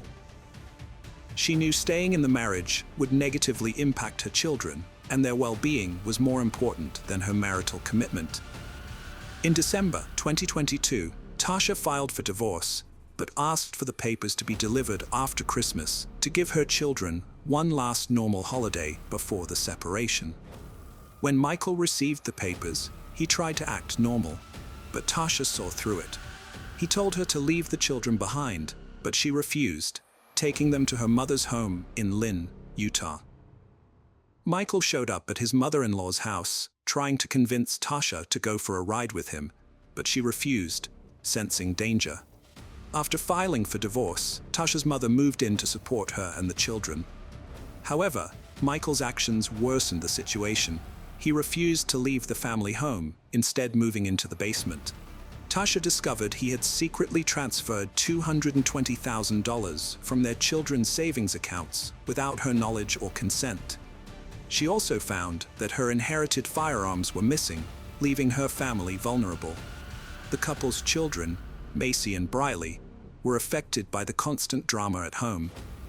Macy had a secret phone to record her father's outbursts as evidence for the divorce, while Briley found solace at a neighbor's house. Both girls were relieved about their parents' divorce. On January 3, 2023, Tasha met with her attorney, expressing concerns about her divorce and Michael's volatile behavior. Although she had relocated him to the basement, the attorneys pressed her about feeling safe. Tasha reassured them she never feared for her or her children's well-being, but in hindsight, her optimism was tragically misplaced. A disturbing discovery emerged from the digital evidence found on the family's computers and cell phones. Just days before the tragic shooting, Michael made a series of concerning Google searches on December 30th at 10:41 p.m. These searches focused on firearms and shooting-related topics, revealing his sinister intentions. The search results showed Michael had asked alarming questions, such as the loudness of a 9mm gunshot and what a gunshot sounds like. Before taking his own life, Michael wrote a note expressing his desire to end the controlling behavior he felt he was subjected to by his wife. He stated that he couldn't handle the situation for another day and wanted to escape the manipulation. Michael's note conveyed deep frustration and desperation, as he repeatedly asked for help but felt ignored. He emphasized his determination not to be a burden to society. The details of this case have left many in shock, revealing a deeply dysfunctional family plagued by violence. Michael's actions were premeditated and calculated, as he carefully planned the murders to catch his wife and children off guard. Hello friends, welcome to our channel. Today we're going to take a look at another horrible case with you, the case of Sierra Lamar. Sierra was born on October 19, 1996, with an older sister Danielle, who was about 4 years older. Despite their comfortable upbringing, the sisters experienced a traumatic incident when they were younger. Their father, Steve, engaged in inappropriate sexual behavior with a classmate during a sleepover. When the truth was discovered, Steve pleaded no contest to indecent actions with a child and was sentenced to 1 year in prison. This revelation devastated the family, ultimately leading to Steve and Sierra's mother, Marlene, ending their relationship. After the breakup, Marlene started dating a new man. Meanwhile, Sierra and Danielle attended Washington High School, where they were socially active and performed moderately well academically. Sierra was known for her happy-go-lucky personality, being fun-loving, vivacious, and kind. She enjoyed participating in dance competitions and cheering. Marlene moved from Fremont to Morgan Hill, a city 40 miles southwest, with Sierra and Rick Gardner, her boyfriend, in October 2011. They rented a rural ranch-style home on Pito Hispanic Court, surrounded by agricultural land. Rick worked in construction, but money was still tight despite his business improving. Sierra was unhappy about leaving her friends and hobbies behind, starting anew in a place where she knew no one. At Washington High, she was well liked, but at SA High School, she didn't receive the same warm welcome. However, with time, Sierra settled in, made friends, earned her peers' respect, and even rejoined the cheerleading squad. By March 2012, Sierra had adapted to her new surroundings. On March 11th, she called her Fremont-based parents to give them an update. The conversation was largely positive. She was excited about an upcoming school assignment, wanted to dye her hair on her next Fremont visit, and discussed her homework with her sister. Sierra was doing well academically and ended her chat with Danielle and Steve on Thursday evening, promising to talk to them again soon, unaware that it would be their last conversation. The next morning, February 16, 2012, began like any other in Morgan Hill. Sierra's family got ready for the day around 6 a.m. Her parents, Rick and Marlene, left for work, and Sierra prepared for school. Before leaving the house, she tweeted a friend at 6:29 a.m. Sierra lived far from her school, SA High School, and had to cross a deserted road between Palm and Dury Avenues to catch the bus. As she walked, she texted a friend at 7:11 a.m. to arrange a meetup before classes started. However, when the bus arrived at 7:15 a.m., Sierra was missing. Sierra's friend didn't show up to meet her, so Sierra skipped class, and possibly even skipped school altogether. Her friends found this weird, but they didn't think it was important enough to tell the school. The day went on as usual. When the school day ended, Marlene, Sierra's mom, contacted Sierra as usual to check in on her. However, Sierra's phone went straight to voicemail, which was unusual. Marlene didn't panic yet, but when she got home and saw that Sierra's room was still empty, she knew something was off. Marlene contacted Steve, Sierra's dad, to see if Sierra was planning to visit him in Fremont, which would have been inconvenient but not alarming. Unfortunately, that wasn't the case. When Sierra's friends, including Danielle, didn't hear from her, they all left the same worried messages.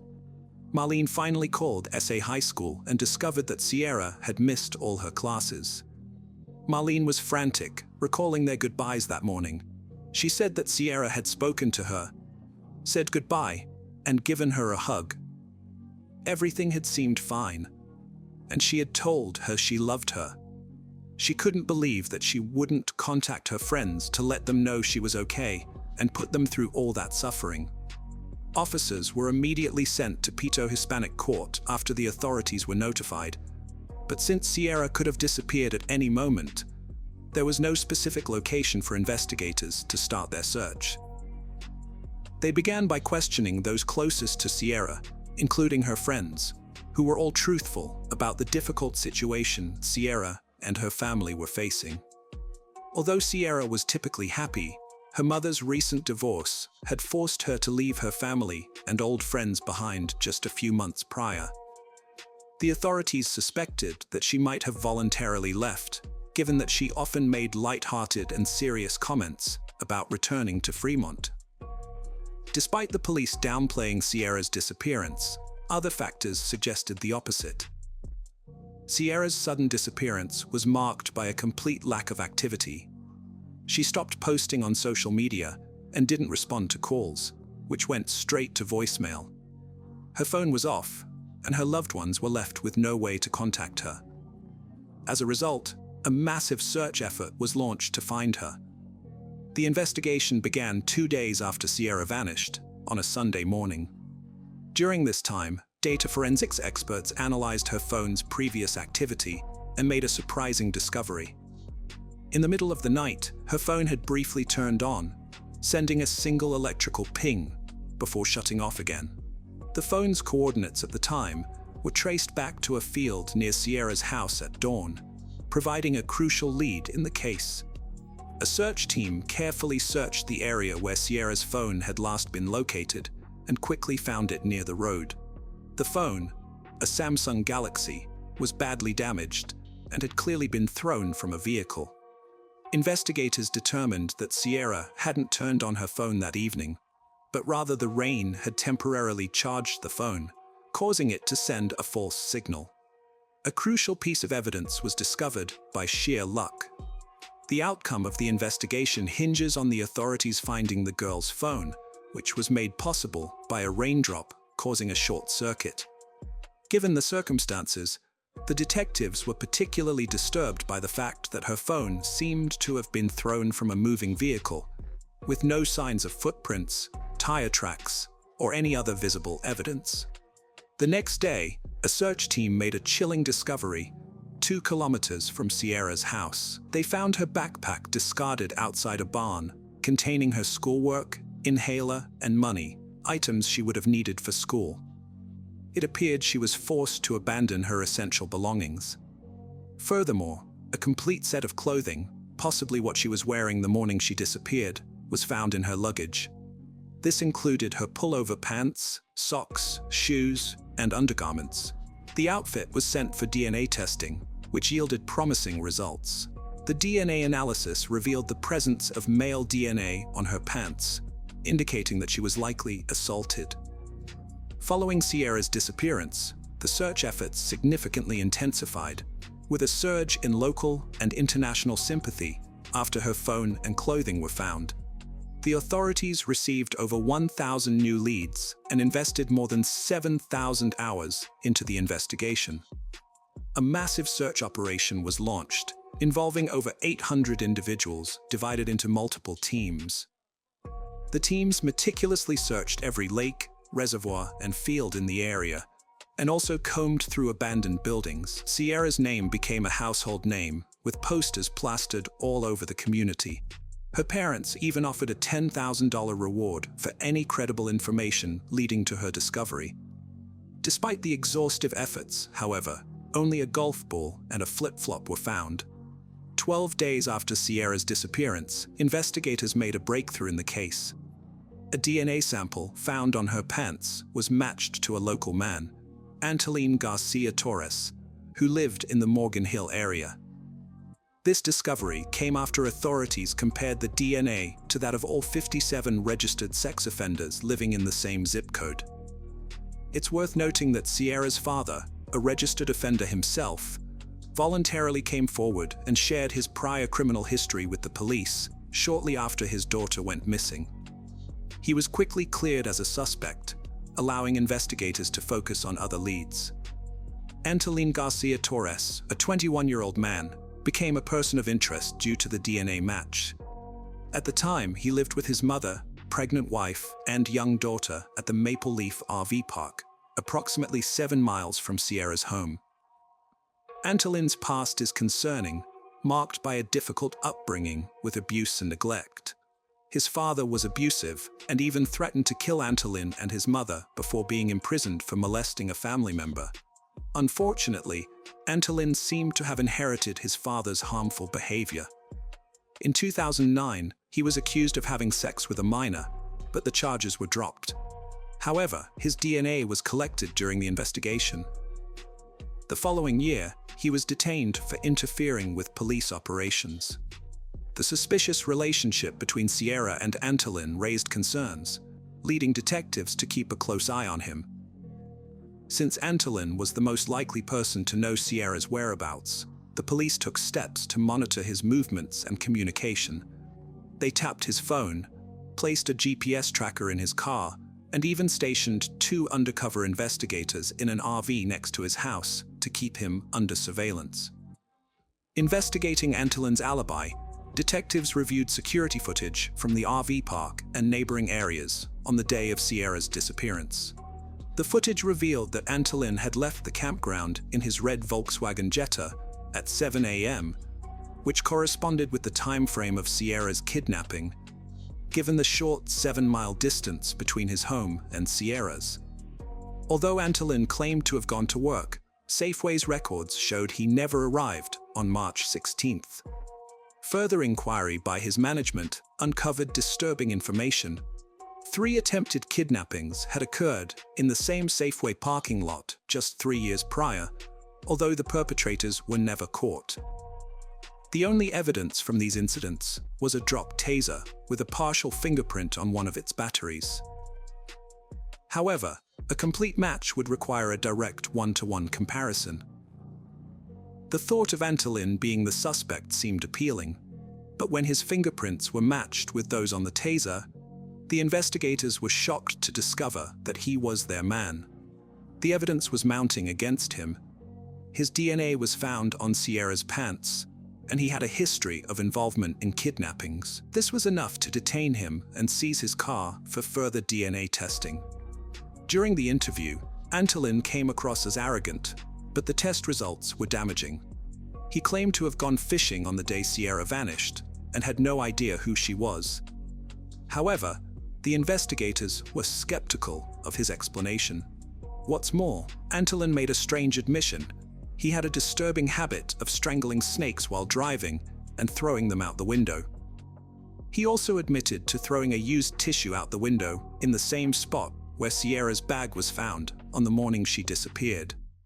This, combined with the 1 in a million chance of rain on Sierra's phone, made his explanation seem even more implausible. As a result, Antolin Garcia Torres was formally arrested on May 21, 2012, in connection with Sierra Lamar's disappearance, outside his workplace in a Safeway parking lot. Distinct evidence linkages were found between Sierra and Antolin's vehicle. A DNA examination confirmed that Sierra's DNA was present on the rear door's interior door handle. Furthermore, fibers on Sierra's clothing matched those on Antolin's car seats, and a piece of rope in his car contained a hair strand from Sierra. This evidence conclusively proves that Sierra was in Antolin's car at some point. Despite Antolin's arrest, a significant issue remained. Sierra's body had not been found, and her death had not been verified. This raised the question of whether Antolin could be accused of first-degree murder without a body or confirmed death. Santa Clara County District Attorney Jeff Rosson announced on May 19, 2014, that he would seek the death penalty against Antolin. Although Antolin had pleaded not guilty to Sierra's murder, the overwhelming evidence against him left little room for error. After delays, Antolin's trial finally began on January 30, 2017. Hello friends, welcome to our channel. Today we're going to take a look at another horrible case with you. The case of Girish. On November 30, 2003, Shuba, a 27-year-old law student, became engaged to Girish, a software engineer. Her father, a respected lawyer in Bengaluru, had a stellar reputation in the legal community. As his daughter grew older, he worried about her marital prospects. Consequently, he arranged her marriage to Girish, a suitable match with a good job at a prominent multinational company. The two families had known each other for years, which further solidified the union. Confident that Girish would provide a secure future for his daughter, Shuba's father gave his blessing for the engagement, set to take place on November 30, 2003, with a wedding planned for April 2004. However, 3 days after the engagement, on December 3, 2003, Shuba suggested they celebrate with dinner at a restaurant that evening. Girish was thrilled, as this was the first time his fiancée had taken the initiative to plan a night out. Before dinner, Girish took Shuba to his office to introduce her to his colleagues. Afterwards, they headed to a restaurant on Old Airport Road for dinner. After the meal, around 9:30 p.m., Girish and Shuba began their journey home. But on the way, Shuba asked Girish to stop near the airport's landing strip so they could watch the planes take off and land. Girish agreed, parking his scooter to the side, and they stood together, enjoying the planes and each other's company. Suddenly, 3 boys on motorcycles appeared, attacking Girish. Shuba was left alone to face the three armed boys, and she desperately shouted for help. Unfortunately, they were alone at that moment, and the three boys brutally beat Girish before fleeing. Shuba persisted in shouting for help, and her cries were fortunately heard by a passing car driver who stopped to assist her and Girish. With great effort, both the car owner and Shuba managed to get Girish into their vehicle and drive him to a nearby hospital. The doctor admitted Girish and immediately began his treatment. Meanwhile, Shuba notified both her and Girish's families about the accident, and within a short time, both families arrived at the hospital. Despite the doctor's best efforts throughout the night, they were ultimately unable to save Girish, and on December 4th, they pronounced him deceased. Since this was a clear-cut case of murder, Girish's father rushed to the nearby police station that same day. He recounted to the police how his son and his fiancée had gone out for dinner the previous night, and how, while they were standing at a landing spot near the airport, Girish was attacked, ultimately leading to his death. The police promptly took over the case and began their investigation by questioning Shuba, the sole eyewitness to Girish's murder. Given her distress, she had been inconsolable since learning of Girish's death. The police approached her gently. However, Shuba's account matched the one Girish's father had already provided, prompting the police to launch a thorough probe of both the crime scene and Girish's background. They even explored the possibility that Girish had personal enemies, but their efforts yielded no concrete leads to crack the case. According to reports, the police were unable to find any CCTV footage in the area, which was largely deserted and lacked residential cameras at the time. Consequently, the investigators turned to Girish and Shuba's engagement video as a potential source of leads. Their motive was to investigate whether someone close to Girish might have been involved in his murder, given that only their families were aware of the couple's trip. The investigative officer meticulously examined the engagement video, focusing on the behavior of their families and relatives. However, no suspicious behavior was detected among them. Undeterred, the officer re-watched the video, this time concentrating on Girish and Shuba's neighbors and other guests in attendance. Unfortunately, this effort also yielded no positive results. In the midst of the investigation, the officer took note of Shuba's facial expressions. Unlike what one would expect, she didn't seem happy and was making an effort to keep her distance from Girish. Initially, the officer had focused on the behavior and expressions of Girish and Shuba's relatives, almost neglecting Shuba herself. But after seeing Shuba's unhappy expressions and attempts to distance herself from Girish in a brief clip, he decided to review the entire engagement video again. Upon re-examining the video, the officer observed that during the ring ceremony, Shuba looked visibly sad while sitting with Girish and was consistently trying to create space between them. This struck the investigating officer as unusual, as newly engaged couples are typically ecstatic. Shuba's evident unhappiness raised his suspicions, but he also recognized that relying solely on a video wasn't enough to take action against her. Therefore, he decided to investigate Shuba's call records. Although it was unusual for the police to use this technology in 2003, as it was still relatively new in India at the time, the officer's interest in technology led him to pursue this avenue. In fact, mobile phones were a rarity in India back then, but Shuba's wealthy family had made it possible for her to own one. Upon obtaining her call records, it was revealed that on December 3rd, Shuba had made repeated calls to a single number. The police then traced the number back to a boy named Arun Verma. The police then delved deeper to uncover who Arun Verma was and what his connection to Shuba was. They soon discovered that both Arun and Shuba attended the same college, with Shuba being 2 years his senior. This new information prompted the officer to track their locations on December 3rd. Shuba's location was found near the airport, as she was with Girish. However, when tracing Arun's location, the police found that he was also near the airport, following Shuba to every location she visited. This heightened the police's suspicion, and they subsequently tracked down Aaron Verma and summoned him to the police station for questioning. When the police questioned Aaron about his whereabouts on December 3rd, he claimed to have been out of town for work. The instant he made this statement, the investigative officer was convinced that Aaron was lying and would never admit the truth if asked directly. So they released him, but secretly tapped his phone beforehand. The officer suspected that Aaron and Shuba might be involved in Girish's death. However, they couldn't present them as guilty in court based solely on their alibis and call records from that day. Therefore, they put Aaron's phone under surveillance, believing that if he was involved in the murder, he would eventually incriminate himself. Upon returning home from the police station, Aaron's first call was to Shuba. Over the phone, Aaron informed Shuba that the police had questioned him about Girish's death. Shuba asked if he had disclosed anything to the police. Aaron reassured her that he had kept quiet and successfully misled the police, telling them he was out of town on December 3rd.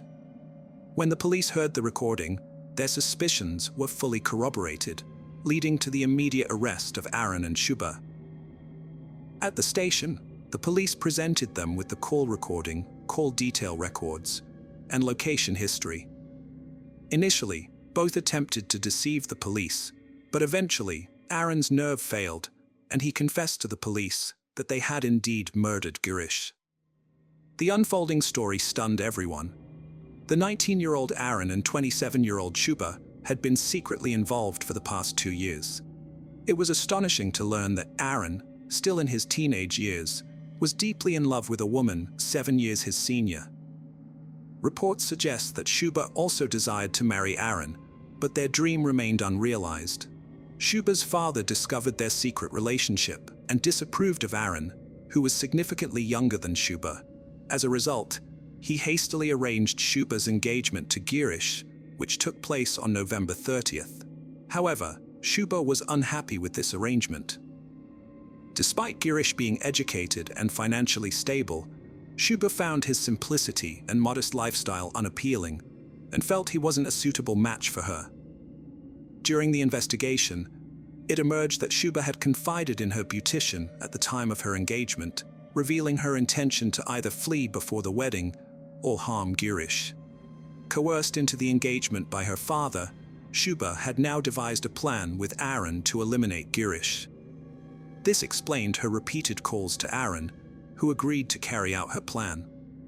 With the help of his cousin Dinesh, Aaron hired a local thug named Vinette. Shuba planned to lure Girish out of the house on December 3rd, pretending to take him out for dinner. On their way back, she would take him to a secluded spot near the airport's landing strip, where it would be easy to carry out the murder. According to this plan, on December 3rd, after dinner, Shuba expressed her desire to watch airplanes take off. He agreed to his fiancée's request, and they proceeded to the landing spot. Throughout their journey, Shuba kept Aaron informed about her location through regular calls and messages. Shortly after, Aaron, Dinesh, and Venkatesa arrived at the flight landing spot. Dinesh and Venkatesa then launched a brutal attack on Girish, striking him on the head with an iron rod. Girish collapsed instantly, bleeding profusely from his head injury and losing consciousness. Once the four were convinced that Girish was on the brink of death, Aaron and his companions fled the scene, abandoning the iron rod in the nearby bushes. After a significant period following Girish's injury, Shuba sought help, and the rest of the story unfolded. Despite this, Girish's killers managed to evade the police for nearly 50 days until Shuba and her accomplices were arrested on January 25, 2004, when the motive behind Girish's murder and the identities of his killers were finally revealed. The news of the incident spread rapidly throughout the state media.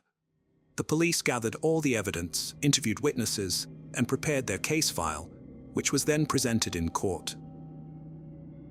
Although the case languished in the regular court for a lengthy period, it was eventually transferred to a fast-track court. Even in the fast-track court, the trial continued from 2007 to 2010. In May 2010, the fast-track court sentenced Shuba, Aaron, and their companions to life imprisonment. However, in July 2010, Shuba filed a bail application with the Karnataka High Court, which upheld the lower court's decision and rejected her bail plea. With no other option, Shuba then filed her bail application with the Supreme Court in August 2014, and the Supreme Court granted her bail for a limited period.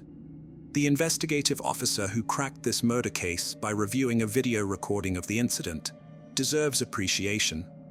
However, if Shuba had mustered the courage to confide in her father that she didn't like Girish and wouldn't be happy with him in her life, perhaps Girish would be alive today. Even if Shuba had shared her concerns with Girish, maybe he could have persuaded her father.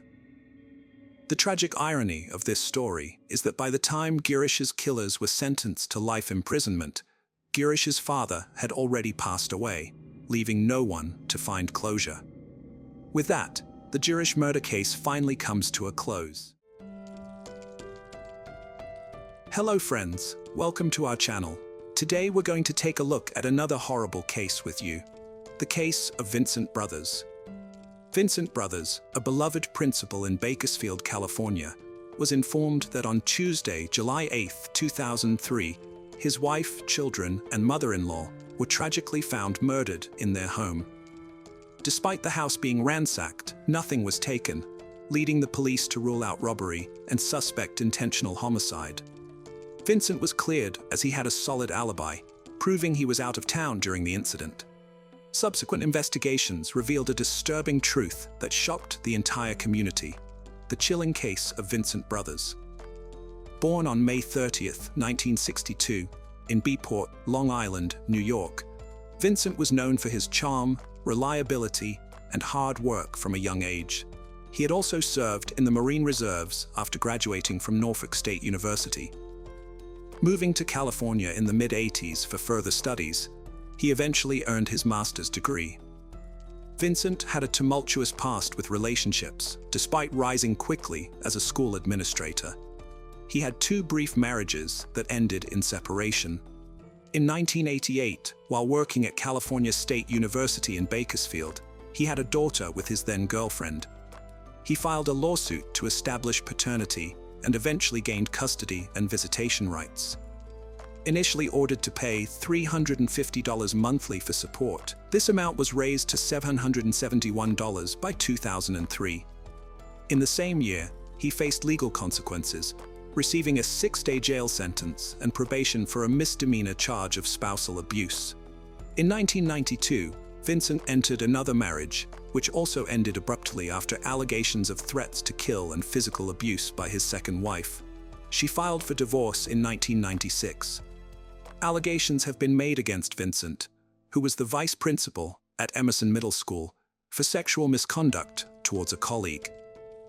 The woman reported instances of harassment, including an incident at his home where Vincent physically assaulted her and prevented her from contacting the authorities by taking her phone. She tried to report the incident to the police but felt discouraged as Vincent was a respected member of the community, which made her doubt if her report would be taken seriously.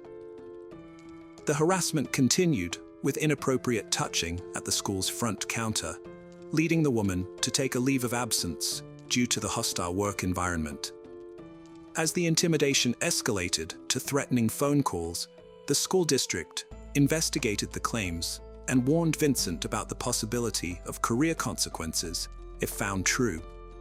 Despite denying the accusations and having a clean disciplinary record, the school administration decided to transfer Vincent to another school after their investigation. Vincent worked at John C. Fremont Elementary School in Bakersfield, California. He was well liked for his routine of walking students home safely after school. While at Fremont Elementary, he met Joni Harper, the campus security supervisor. They began dating and got married after their first child, Marquise, was born. Their family grew with the arrival of their second child, Lindsay, in 2000. Unfortunately, their marriage was annulled in September 2001 due to Vincent's infidelity. In 2003, Vincent and Joni secretly remarried, and 4 months later, their third-born child, Marshall, was born. However, Joni soon confided to friends that their marriage was facing issues once again. This time, she expressed fear that Vincent might try to harm her. Joni, a loving mother of 3, lived with her husband, her mother Ernestine Harper, and their children in Bakersfield, California. They were known in their community as a joyful and involved family, actively engaging in community events and maintaining amicable connections with others. Joni worked as a basketball official, while her mother was recognized for her advocacy as a civil rights activist. Outsiders perceived Vincent and Joni's marriage as solid, unaware of the tragic events that would unfold. Vincent had already moved out of the house in April, 3 months before the incident, due to frequent conflicts with his mother-in-law, Ernestine. On Sunday, July 6, 2003, Joni, along with her 3 children, Marquez, Lindsay, and 6-week-old Marshall, and her mother, Ernestine Harper, attended a morning church service. After the service, they went for lunch at the Black Angus restaurant before returning home. Once home, they took a nap before planning to attend the evening church service. In a horrifying sequence of events, Joni and her children were in one bedroom, while her mother occupied another area of the house, when they were ruthlessly and fatally attacked. There were no apparent signs of forced entry, and the assailant breached the house and initiated the assault by firing 2 shots at Joni's head in her bedroom, followed by targeting Lindsay in the center of her back. Ernestine, likely alerted by the noise, moved towards the hallway to investigate, but she was fatally shot twice in the face, collapsing in the hallway just outside her bedroom. Returning to Joni's room, the attacker proceeded to shoot Marquez and delivered a final fatal shot to the baby's back. Each gunshot was strategically aimed to ensure fatal harm.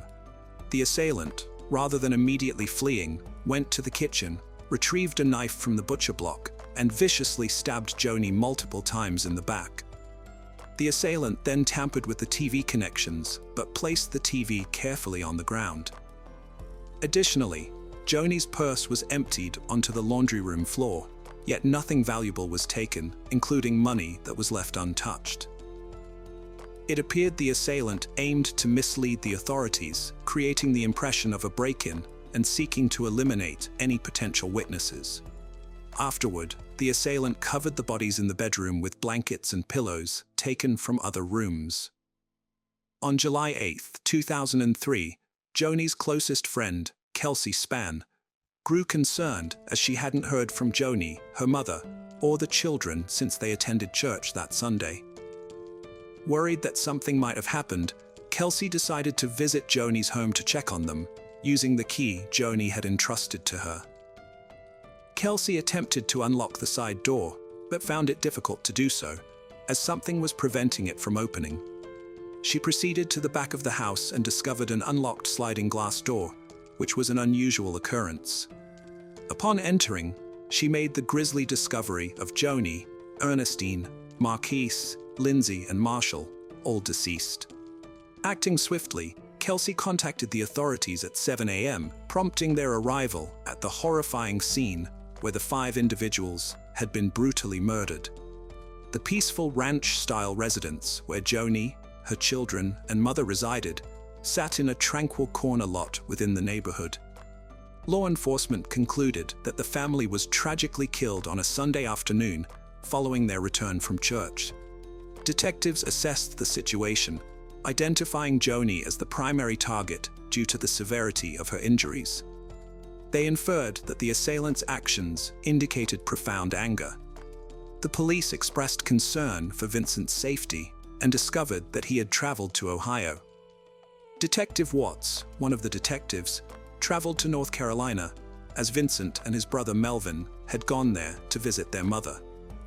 Upon interacting with Vincent in North Carolina, the police found him in a traumatized state, deeply distressed, and unable to articulate coherent sentences, which did not offer much insight into the investigation. His demeanor did not align with that of a probable killer, especially considering he was on the opposite side of the country at the time of the murders. They initially excluded him as a suspect, and Vincent also provided receipts confirming purchases made on the days surrounding the tragedy, solidifying his absence from Bakersfield, California, where the horrific events unfolded. However, Detective Watts still had doubts. He noticed that Vincent never asked about how his wife and children died on July 11, 2003. Vincent Brothers returned to Los Angeles, but was notably absent from his family's memorial service. However, on July 16, 2003, he attended their funeral. As the police investigated further, they discovered that Vincent had moved out from his family's residence in April 2003 and was no longer living with them. His wife, Joni, had been planning a second divorce and intended to seek child support for their children. Authorities also uncovered Vincent's history of violence against women, leading to a closer scrutiny of his alibi. Further scrutiny revealed surveillance videos from store checkouts depicting Melvin, not Vincent, making purchases. Confronted with this evidence, Melvin disclosed that Vincent instructed him to visit various stores at specific times, using Vincent's name instead of his own. Police could not locate any witnesses who had seen Vincent during the tragic period. According to Melvin and the family, they had not encountered Vincent from the evening of July 4th to the evening of July 7th. Despite their efforts, authorities lacked direct evidence linking Vincent to the murders. Vincent Brothers had rented a Dodge Neon upon his arrival in Columbus, Ohio, and stayed at his brother's house. According to police speculations, Vincent allegedly flew to Columbus on July 2, 2003, under the pretense of visiting family. On July 4th, he purportedly traveled back from Ohio to Bakersfield, where the tragic incident occurred on the afternoon of Sunday, July 6, 2003. Afterward, he returned to Ohio, arriving late on Monday the 7th. Law enforcement meticulously examined the Dodge, focusing on its radiator and air filters. The Bohart Museum of Entomology at the University of California, Davis, was enlisted for assistance, with Dr. Lynn Kimsey, an expert in bug identification, meticulously analyzing insects found in the car. Dr. Kimsey's examination unveiled over 100 insects, meticulously identified by species, notably some exclusive to the western region beyond the Rockies. Certain insects indicated that Vincent traveled at night. Through careful analysis, she charted a path indicating the car's westward journey from Ohio. Investigators tracked down the vehicle's previous 5 renters, confirming that none had driven the car to California or near the Rockies. In their scrutiny of evidence from the home, the police focused on photographic evidence and observed a latex glove tip among items discarded in the laundry room. Upon testing, the tip revealed a DNA match, identifying it as a 1 in 6 billion match to Vincent Brothers. Detective Watts had discovered that Vincent planned to leave town. He had started selling his possessions and even listed his house for sale. Consequently, on April 30, 2004, Vincent was arrested and charged with 5 counts of first-degree murder. The trial began in 2007, with prosecutor Lisa Green leading the case. The prosecution theorized that Vincent's motive for the murders was financial, contending that he acted out of fear of potential child support payments due to Joni's impending divorce. They portrayed Vincent as a serial adulterer who would disappear for long periods and often respond violently when questioned, particularly towards his wife or girlfriend at the time. Numerous witnesses, including Dr. Lynn Kimsey, were summoned by the prosecution. Kimsey testified that the insects discovered in the Dodge Neon were consistent with those typically found along Interstate 70 while traveling. Testimony further corroborated that the 5,424 miles driven from July 2nd to July 11th aligned with the presented evidence. However, when Melvin testified, he attempted to retract his previous statements, claiming that he had lied to the police regarding Vincent providing him with a credit card to use. The defense countered by presenting an expert in high-speed driving. The expert asserted the difficulty of maintaining an average speed of 70 miles per hour throughout the journey from Ohio to California. They contended that such a trip would have been impossible for Vincent to accomplish. Additionally, their own pathologists took the stand, testifying that the murders likely occurred as late as Monday morning on July 7, 2003. To support their case, the defense presented interrogation tapes intended to demonstrate that Melvin had been coerced by the police into altering his testimony. They also brought forth a witness to a car incident that Vincent claimed occurred on Sunday morning. In this incident, a boy on a bicycle collided with Vincent's rental car at an intersection. While this incident was not reported to the police due to a lack of damages or injuries, the prosecution diligently sought to verify the bike accident story. Detective Watts traveled back to Ohio and located Tamba Levy, a car dealer who flew to California to testify. Levy confirmed that he was driving during the bike accident and that the boy collided with his car while he was stationary at an intersection. The defense strategy involved presenting Vincent's other brother, Troy, as Vincent's alibi witness. Troy was intended to testify that he had flown in from New York and spent that Saturday and Sunday with Vincent, touring different state colleges in Ohio. Vincent had expressed interest in applying to these colleges to further his graduate studies. However, complications arose when, after lunch on the day Troy was scheduled to testify, he was nowhere to be seen. Consequently, Vincent himself took the stand, vehemently denying any extramarital affairs and adamantly refuting the accusation of murdering his family. Throughout his testimony, Vincent frequently broke down in tears. The prosecution brought in Franklin School principal Carla Toya as a witness. She testified about her involvement with Vincent, dating back to the year his son was born in 1996, and their on and off relationship until 2002, when she ended it. Toya then confessed that she and Vincent had been intimate just weeks before the family tragedy, contradicting Vincent's staunch denial of previous affairs. This revelation undermined Vincent's claims of fidelity.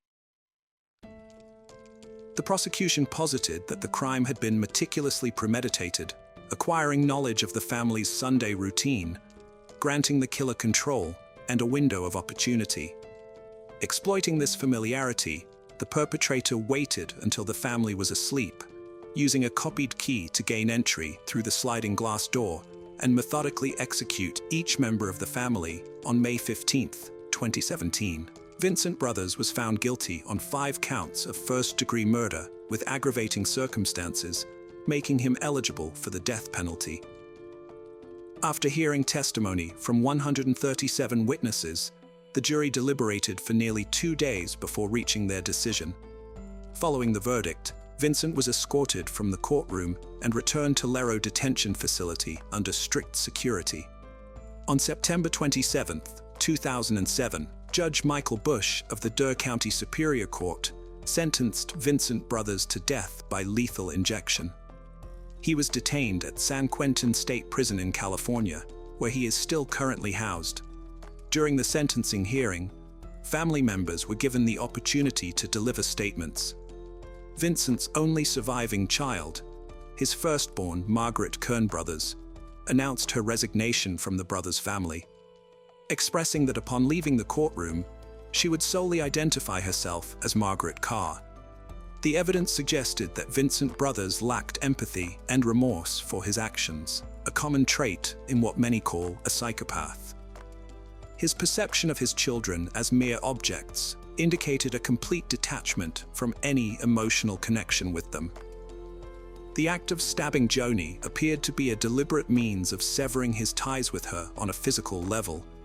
His action of covering the victims seemed to indicate an attempt to shield himself from confronting the aftermath of his deeds, suggesting a deeply personal involvement in these killings. It is a tragic and unfortunate reality that the victims faced against this monstrous individual. As we reflect on this heart-wrenching tale, our thoughts are with the victims whose lives were tragically cut short, and the loved ones they left behind. Hello friends, welcome to our channel. Today we're going to take a look at another horrible case with you, the case of Samantha Koenig.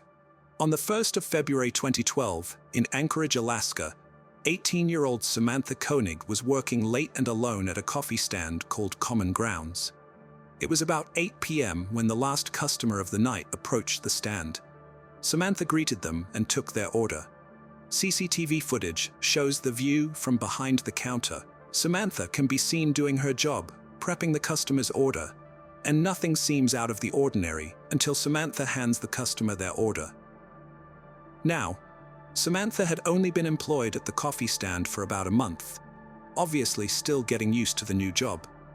She was completely unaware of the terror that was about to pounce directly onto her innocent life.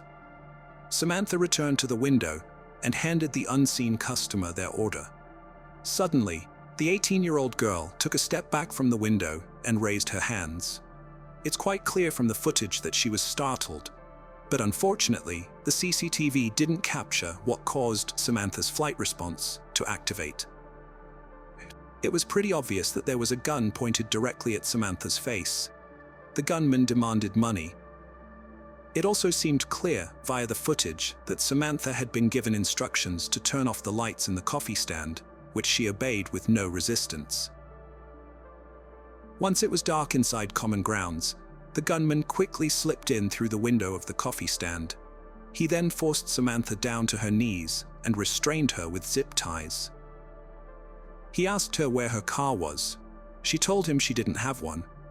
She also reportedly said that her dad would be there to pick her up at any minute.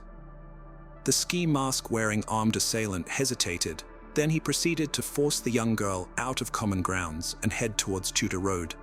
But Samantha Koenig saw an opportunity, and she took it. She tore herself away from her captor's grip and ran as fast as she could, but she wasn't quick enough to outrun him. After a chase that lasted little more than a few yards, the man tackled Samantha to the ground. He told her that if she didn't cooperate, he would kill her, and no one would hear a thing because the ammo was silenced. Terrified and frightened, young Samantha was out of options. She had no choice but to do what the man said. With an arm around her and his other hand gripping the gun that was pressed against her body, the 18-year-old hostage and the masked man walked across the road into a parking lot between IHOP and Dairy Queen. It was there that the masked man had parked his white truck. He'd been careful enough to prepare for the abduction by taking off the truck's toolboxes and the license plates. A few minutes later, the truck drove away with Samantha Koenig bound in the passenger seat. The truck was driven around town while the driver told Samantha that she'd only been kidnapped for ransom. She pleaded with him and said her family didn't have much money, but the man in the mask wasn't deterred. He assured the scared young girl that her family would seek the help of the public for the funds, and he convinced her that if she cooperated, eventually she would be reunited with her family in good time. Samantha believed what the stranger said as she continued to try and convince him to let her go, but he was determined to secure the money. During the drive, the man realized Samantha had left her phone at the Common Grounds coffee stand. It being a major key part of his plan, he decided to go back and retrieve it, leaving Samantha still bound in the truck. Samantha's abductor then sent 2 messages from her phone, one to Samantha's boyfriend and the other one to the owner of the coffee stand. The texts made it appear as though Samantha was having a bad day and just needed to escape for the weekend. But by all accounts, those messages weren't fooling anyone. It was totally unlike Samantha to do something like that, and something most certainly wasn't right. But the truth was in the lie. She was certainly having a bad day, and she desperately needed to escape. As if his actions weren't bold enough in the midst of a public kidnapping, the masked man made Samantha tell him where she lived.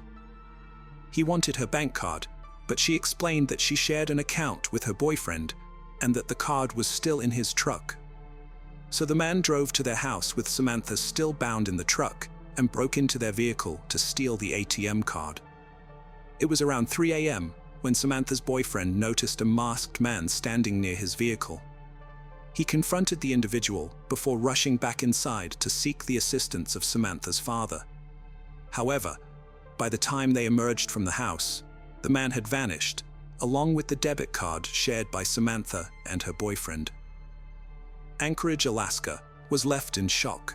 Samantha Koenig, known by everyone as a caring and selfless person, did not deserve to be held hostage.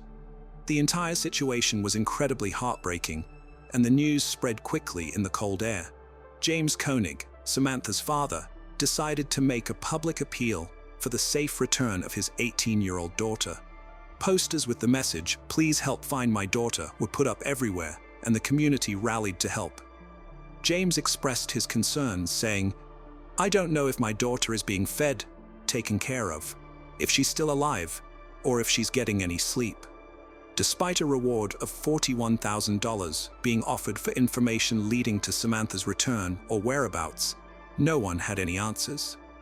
As the days passed by like melting wax from a burning candle, the concerns for Samantha's well-being intensified, and a grim sense of fear gripped the local community. The FBI and local law enforcement began questioning Samantha's family members and close friends, hoping to uncover a clue or lead. However, everyone, including her boyfriend, was ruled out. The investigators admitted that they had nothing, and that the truth about what happened to Samantha Koenig and the identity of the masked man was not even on our radar. 3 weeks of silence and minimal leads later, Samantha's boyfriend received a text from her phone that read, "Connor Park, sign under pic of Albert, ain't she purty?" Samantha's loved ones rushed to Connor Park, praying that the clue would lead to good news, or perhaps even Samantha's safe return. However, the truth they would discover in the park was completely unexpected.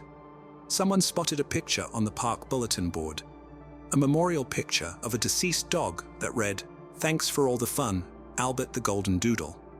Directly under Albert's picture was a Ziploc bag waiting to be opened.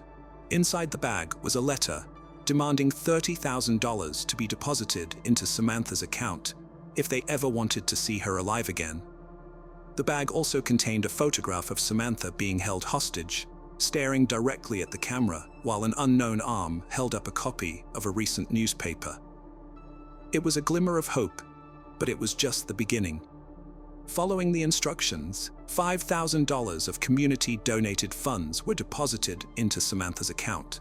A few hours later, someone withdrew that money using Samantha's debit card. Anchorage ATM footage captured a man with his face covered, wearing gloves and dark clothes, but nothing identifiable. Investigators quickly raced to the ATM, but arrived to find nothing of use. The trail went cold, right there in the tracks of Samantha's captor, who had long gone with the money and the life of an 18-year-old hostage in his grip. A week later, the man made another withdrawal from an ATM in Willcox, Arizona, almost 4,000 miles away. Subsequent withdrawals were made in Lordsburg, New Mexico, Humble, Texas, and Shepherd, Texas. Samantha's kidnapper was heading east across the I-10, but he had made a critical mistake. During the withdrawal in Willcox, Arizona, ATM footage captured his white Ford Focus in the background.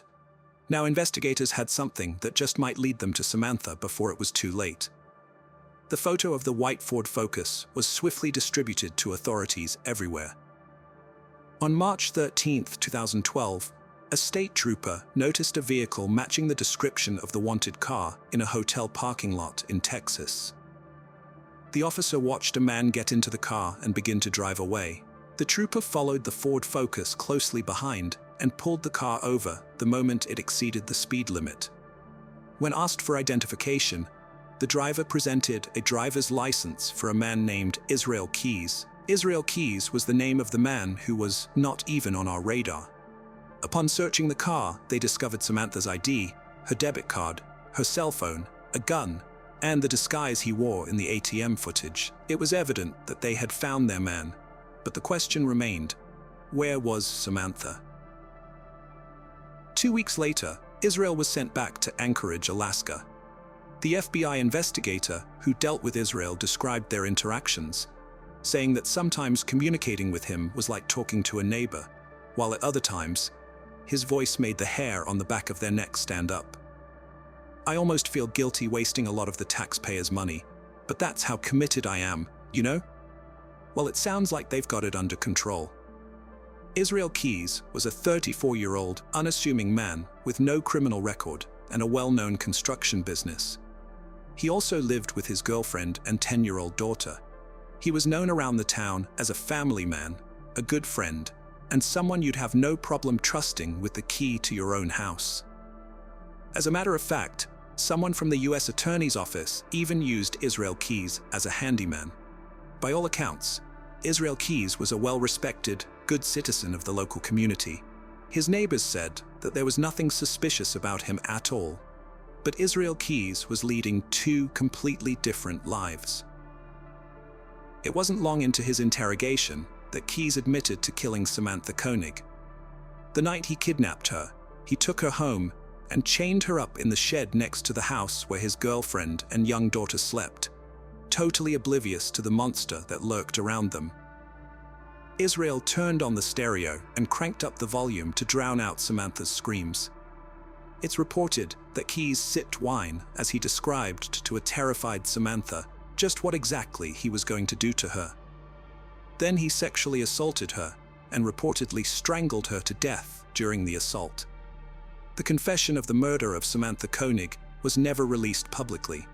But one of the investigators that was present during the confession stated that Keys described what happened in that shed as if he was reciting what he had for dinner. Hours after raping and killing Samantha, Keys and his family left Anchorage, Alaska, to go on a cruise from New Orleans. He wouldn't return home for over 2 weeks, leaving Samantha's body frozen and hidden in a dark shed in Alaska. When he finally came home, he took Samantha's body out, sexually violated her frozen corpse, and posed her up for the ransom photo that was found in the bag at Connor Park. Yes, Samantha had already been dead for 2 weeks when the ransom photo was taken. He held her eyes open with fishing line. "Ain't she purty now?" took on a much more sinister meaning. Israel had been gloating. It was like an inside joke for himself, but still, no one knew the horror that brewed beneath the surface of the sick double life of Israel Keys. "There's no one who knows me, or who has ever known me, who knows anything about me, really," Keys told investigators during his interviews. Israel Keys, a former specialist in the U.S. Army, was born in Utah. He stated in interviews that he couldn't wait to get out of the Army so he could start killing people. His hero was Ted Bundy. After the ransom photo, Keys cut up and dismembered Samantha Koenig's body. Keys is believed to have at least 12 victims to date, but the feds believe he may have victims all across the USA. Keys told investigators that he would tell them every gory detail, as long as they promised him that he would get the death penalty for his crimes. And he granted around 24 interviews within the 7 months that authorities had him detained. A chilling detail about Keys's criminal methods is that he would travel to different places all around the country and bury something he liked to call a kill kit. When the urge to slaughter someone struck, he could hop on a plane, rent a car, dig up his kill cache, and then butcher the first person he got the opportunity to catch. He would literally pick a state that hid one of his murder boxes and go kill anyone he could, as long as he could get away with it. Authorities have found and recovered 2 of his kill caches, one in Alaska and one in New York. They contained money, weapons, and items like Drano used for dissolving bodies. Keys indicated that there were other supply boxes buried across the country. He would even travel to a place where he'd like to kill in the future and bury a kill cache. In another twist, Israel Keys funded his entire murder career via money he got from bank robberies. It's more than likely that Keys did not know any of his victims prior to their abductions. He preferred remote locations like parks, campgrounds, trailheads, cemeteries, boating areas, or anywhere else he could kill and get away with it. No one knows exactly when or who Keys' first victim was, but the disappearance of a 12-year-old disabled girl named Julie Marie Harris on March 3rd of 1996 might have been Israel Keys' victim 0. Julie, a Special Olympics athlete with prosthetic feet, disappeared while waiting on a ride to church after running away from her home following an argument with her mother.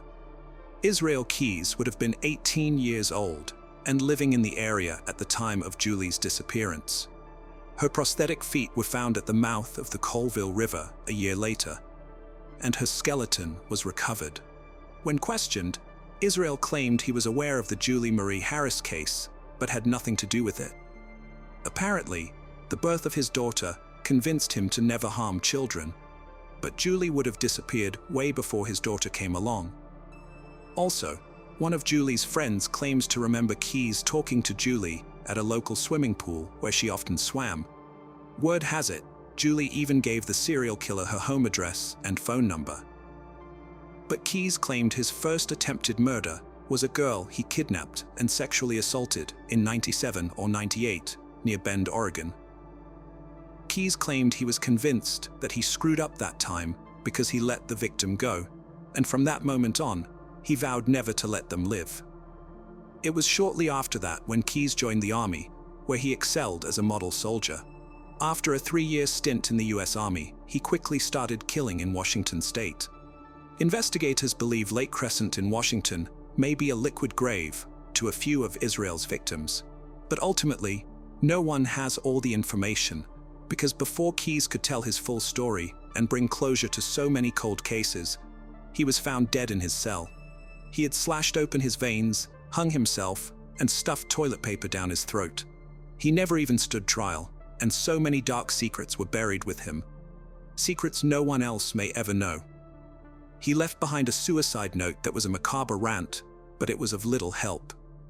A few months before his suicide, Keyes drew 11 skulls on sheets of paper and 1 pentagram with a goat in the middle of it. One of the skull drawings had the words, "We are one," written on it. No one knows what they mean, but it was pretty obvious that the drawings were done in Keyes' own blood. They were found under his bed in his jail cell. It's thought that these drawings represent Keyes' victims.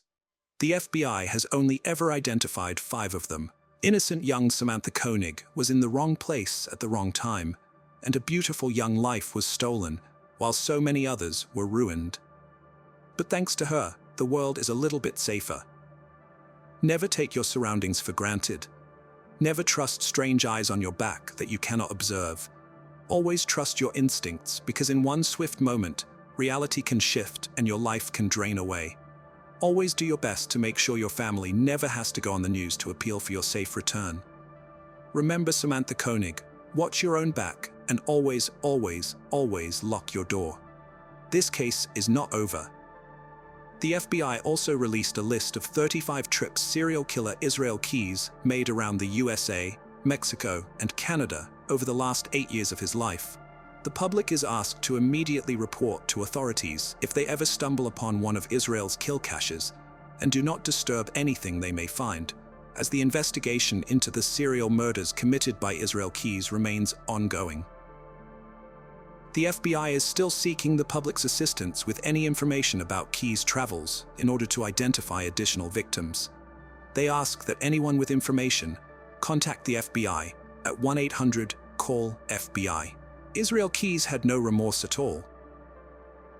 He enjoyed what he did. He talked about enjoying what he did. He talked about, had he not been caught, some of his future plans and what he would have done, which included continuing to do what he was doing, continuing to kidnap and murder people.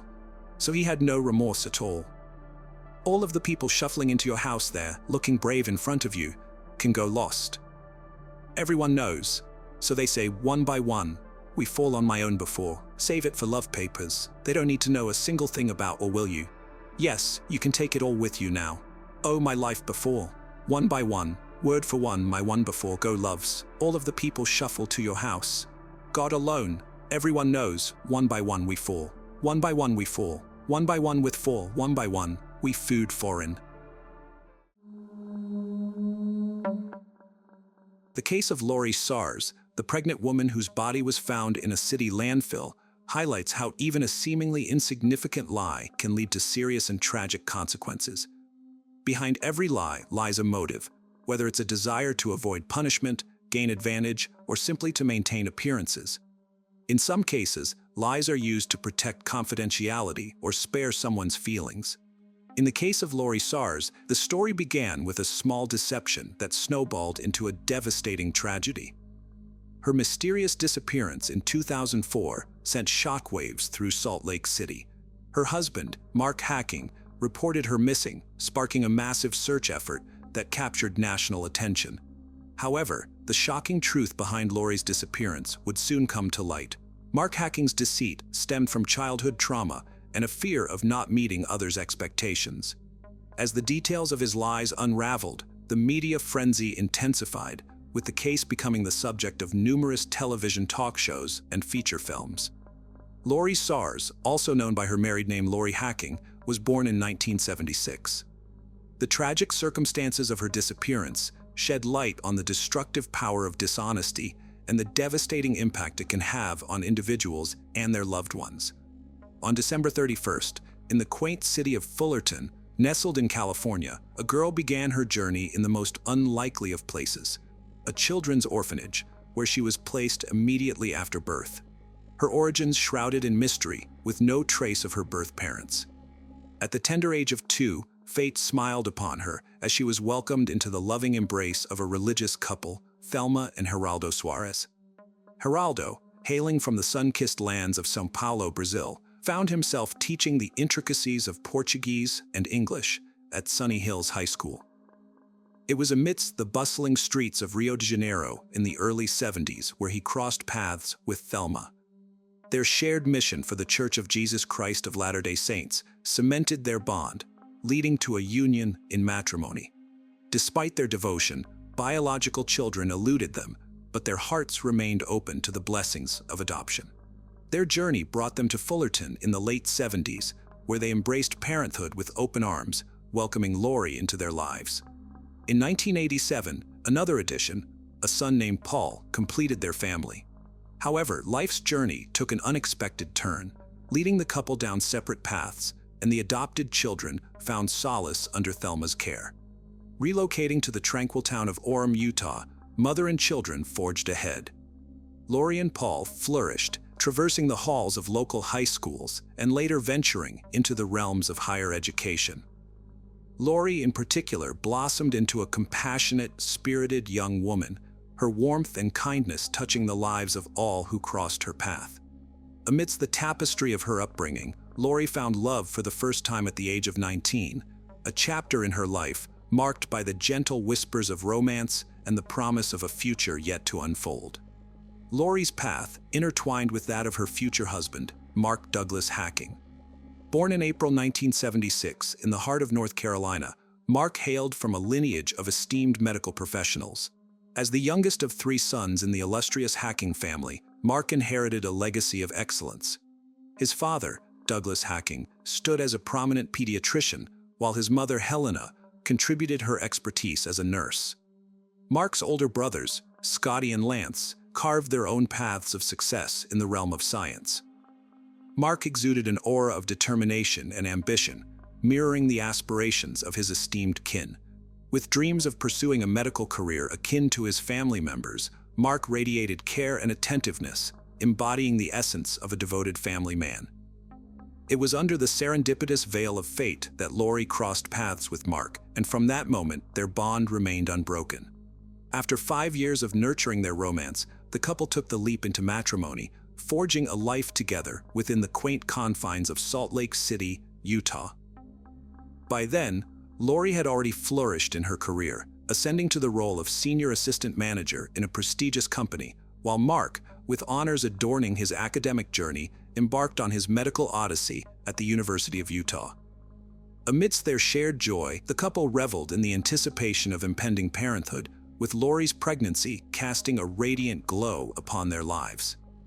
Plans for a new chapter unfurled as they prepared to relocate to North Carolina, where Mark would pursue his medical residency, and Lori, her professional endeavors.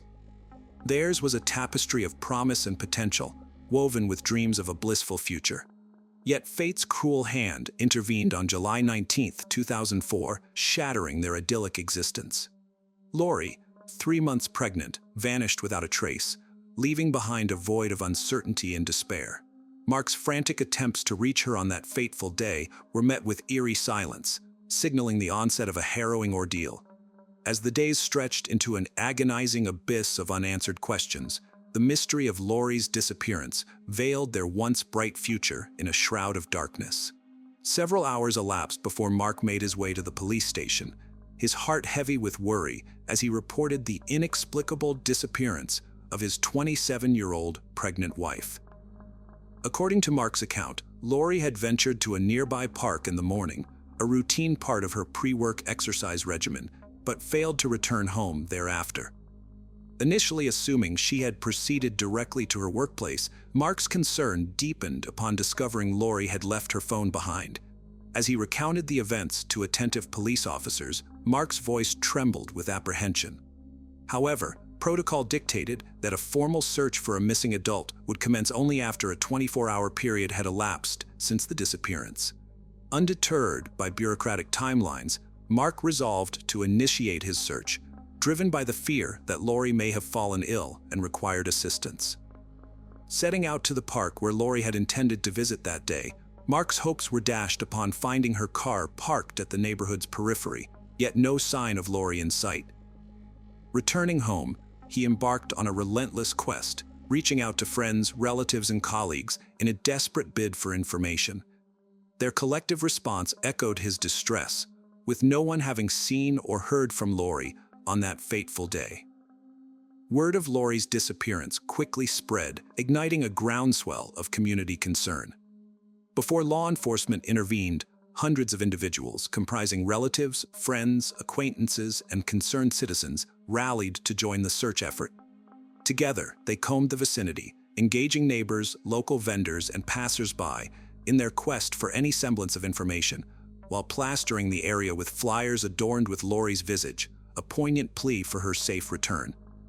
On July 20th, as the official report of Lori's disappearance emerged, the news swiftly reached the media, casting a pall of concern over Salt Lake City. In response, the relatives of the missing woman convened a press conference, their faces etched with worry, beseeching the community for assistance. Mark, Lori's husband, stood at the forefront, his anguish palpable as tears streamed down his cheeks, imploring anyone with information about his pregnant wife's whereabouts to come forward. By nightfall, a groundswell of support had materialized, with nearly 1,000 individuals joining the search effort. As police scrutinized Lori's abandoned car, a perplexing detail emerged. Despite Lori's petite stature, the driver's seat had been adjusted to accommodate someone much larger, a discrepancy too glaring to ignore. Further confounding investigators, a key revelation surfaced during a search of the hacking residence: the discovery of the car keys purportedly found in the park. The incongruity was glaring. How could the keys be within the home if Lori, as Mark had claimed, had departed in the car and never returned? This turn of events immediately raised suspicions about Mark. He claimed that the keys had been left in the ignition when he discovered the car, so he simply took them out and brought them home. While this explanation wasn't enough to detain him, it certainly warranted closer scrutiny from law enforcement. Soon, suspicions about his involvement in his wife's disappearance were substantiated in a most unexpected manner. Overwhelmed by grief, Mark's behavior took a bizarre turn. The day after Lori was reported missing, police received reports of Mark running naked through the city streets, his cries unintelligible. His distraught demeanor and erratic actions prompted a psychiatric evaluation, raising questions about his mental state. While many attributed his breakdown to the stress of his wife's disappearance, police speculated that it could have been a ploy to feign insanity and evade accountability. As Mark underwent psychiatric assessment, investigators obtained permission to conduct a thorough search of the couple's residence. What they discovered painted a chilling picture: traces of blood in the marital bedroom, alongside remnants of stained bedding. Curiously, a new mattress, purchased on the morning of July 19th, the day Lori vanished according to Mark's account, had replaced the old one. Moreover, concealed within the closet lay a sizable kitchen knife, its blade bearing what appeared to be dried blood. But the most damning evidence awaited investigators in the living room. An envelope addressed to Mark lay conspicuously on a table, containing a letter purportedly written by Lori herself. In the letter, Lori accused Mark of betraying her trust throughout their marriage, declaring their need to part ways. This revelation cast a grim shadow over the investigation, suggesting a far darker truth behind Lori's disappearance, one that hinted at betrayal and potential foul play. This revelation finally convinced law enforcement that Mark was directly implicated in his wife's disappearance. The only remaining task was to unravel the events of July 19th. A breakthrough in shedding light on the situation came from Mark's father, Douglas Hacking. According to Douglas, Mark had never graduated from the University of Utah, nor become a certified psychologist. He had been expelled 2 years prior, shortly after marrying Lori. Fearful of disappointing his beloved and his family, Mark continued to masquerade as a student, fabricating assignments and defending his diploma in a charade that snowballed out of control. Mark's confession to his father, made just a month before the tragedy, laid bare the extent of his deceit. He attributed his actions to familial pressure, feeling compelled to match the success of his relatives in the medical field. As the sole breadwinner in their family, Lori remained oblivious to the truth, with Douglas unknowingly enabling Mark by providing financial support. When the time came for Mark to defend his diploma, Douglas arranged an interview at a medical school in North Carolina, only to discover Mark's lack of credentials. Despite Douglas's insistence that Mark come clean to Lori, he persisted in his deception, claiming acceptance to the medical school on the premise of his fictitious psychology degree. Unbeknownst to Mark, Douglas took matters into his own hands and divulged the truth to Lori's sister. Shocked by the revelation, Lori grappled with the betrayal of 2 years' worth of lies from her husband, compounded by the fact that she was carrying his child. Wrestling with her shattered trust, Lori confided in her closest friend, seeking solace and guidance in the midst of overwhelming uncertainty. On July 25th, 6 days following Lori's disappearance, Mark, confined to a psychiatric hospital, was visited by his older brothers, where he divulged a chilling confession. He had taken the life of his pregnant wife, Lore, with a .22 caliber rifle. However, he withheld specific details initially, leaving investigators to piece together the grim events that transpired in the Hacking household. During a search of the local hospital's dumpster, authorities uncovered a spring mattress, meticulously cut into pieces, stained with blood and dark hair, an expertise later confirmed to belong to Lori. Mark hinted to his brothers that he had similarly dismembered Lori's body, bagged it, and disposed of it in a dumpster. Despite exhaustive efforts, no trace of her remains surfaced, prompting a massive search of the city's landfill by police and volunteers. Amidst mounting evidence of Mark's culpability, legal complexities loomed. Though law enforcement harbored no doubts regarding his involvement, the absence of a body posed challenges. Nevertheless, on August 2nd, Mark faced formal charges of first-degree murder and obstructing an investigation, leading to his transfer to a mental health facility within the jail. A grim discovery on August 9th marked a critical breakthrough. Human remains were unearthed at the landfill, confirmed through expert examination to be Lori's. Subsequent investigations revealed a harrowing narrative. On July 18th, Lori penned a note to Mark, expressing her intent to divorce him upon discovering his web of lies, fabrications about his education, aspirations, and reliance on familial support. Unwilling to accept Lori's decision, Mark resorted to an unthinkable act of violence. In the dead of night, as Lori slept, he callously ended her life with a single gunshot to the head. What followed was a calculated effort to conceal his heinous crime, orchestrating a facade of her disappearance. As legal proceedings unfolded, initial plans for seeking the death penalty underscored the gravity of Mark's actions, casting a shadow of justice over a tragic saga of deceit and destruction. For Mark, however, lingering doubts persisted regarding his awareness at the time of the crime. Subsequently, the penalty was revised to life imprisonment. Only in April 2005, under mounting evidence and legal counsel's advisement, did the accused confess to the murder. Yet, he remained unable to articulate a motive for his actions. Tearfully, he lamented Lori's significance in his life, expressing profound fear of losing her. On that fateful night, he claimed to have lost control, seized by a delirium that led him to fatally shoot his pregnant wife as she slept. Mark attributed his mental instability to familial pressures, which he perceived as relentless demands for academic excellence and unattainable standards. Following his university withdrawal, he bore the weight of shame for failing to meet these expectations, spiraling into a web of deceit from which he could not escape.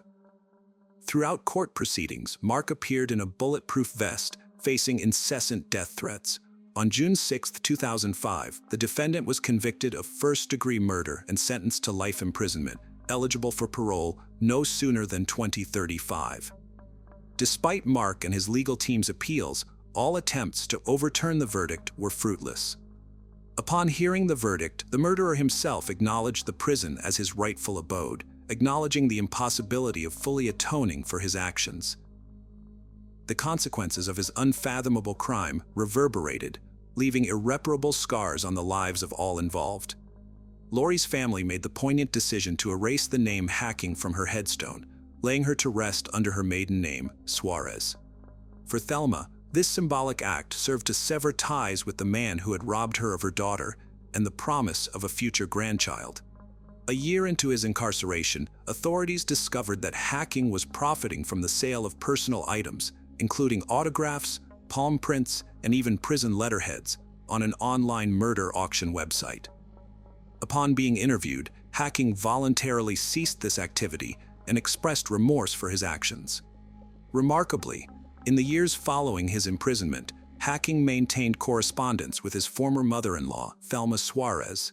Despite the deep anguish of her loss, Thelma, guided by her faith, extended forgiveness to her son-in-law and endeavored to find solace amidst the enduring pain. The tragic case of Lori Suarez became the focal point of an episode in the television series Escape.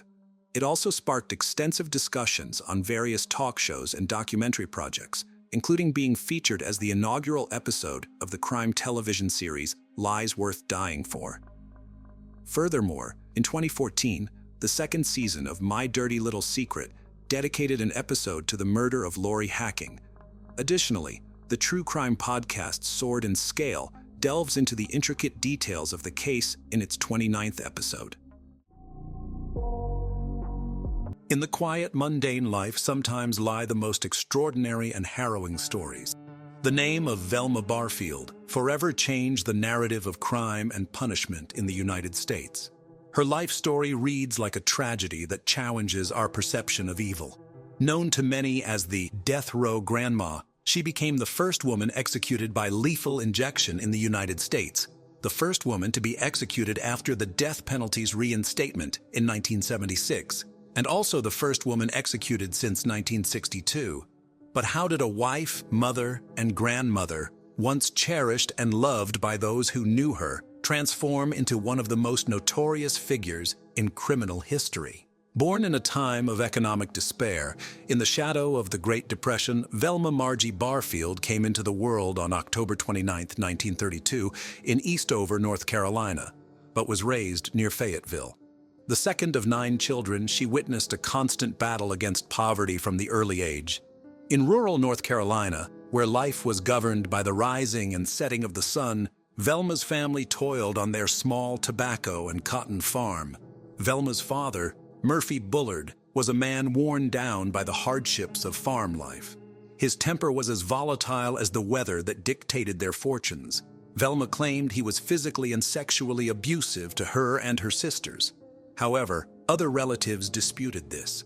Velma's mother, Lily Bullard, bore the brunt of her husband's frustrations. In their world, love was a luxury they could hardly afford, leaving Velma and her siblings to navigate a childhood marked by emotional absence and the ever-present threat of violence. At a young age, Velma observed the financial differences between herself and her peers. That's when her first criminal activity started. She initially took small amounts of cash from her father to buy little things that she saw her classmates enjoying. Her petty thefts escalated to taking $80 from an elderly neighbor. When her father discovered that, he beat her severely, and Velma stopped stealing for the remainder of her childhood. Raised in a Christian household, young Velma found solace in the pages of her Bible, clinging to faith in the turmoil of her home life. This early introduction to religion was a constant amidst chaos. Yet, as she transitioned to adolescence, the psychological scars left by her upbringing would shape the woman she would later become. The world around was convulsed by World War II. The war, though distant, exacerbated the hardships faced by her family and deepened the fractures within. Velma, like many of her generation, was forced to grow up quickly. Her dreams and aspirations were often overshadowed by the pressing needs of survival and duty to family. Yet it was during this time that her resilience and tenacity began to shine through, qualities that would define her in both commendable and tragic ways. As Velma stepped into early adulthood, her desire for a life beyond the confines of her home grew stronger. She dreamed of escape. At the age of 17, she dropped out of school. The search for love and stability led Velma into the arms of Thomas Burke, a union that promised freedom, but instead brought new hardships. By 19, she had 2 children, a son, Ron, and a daughter, Kim.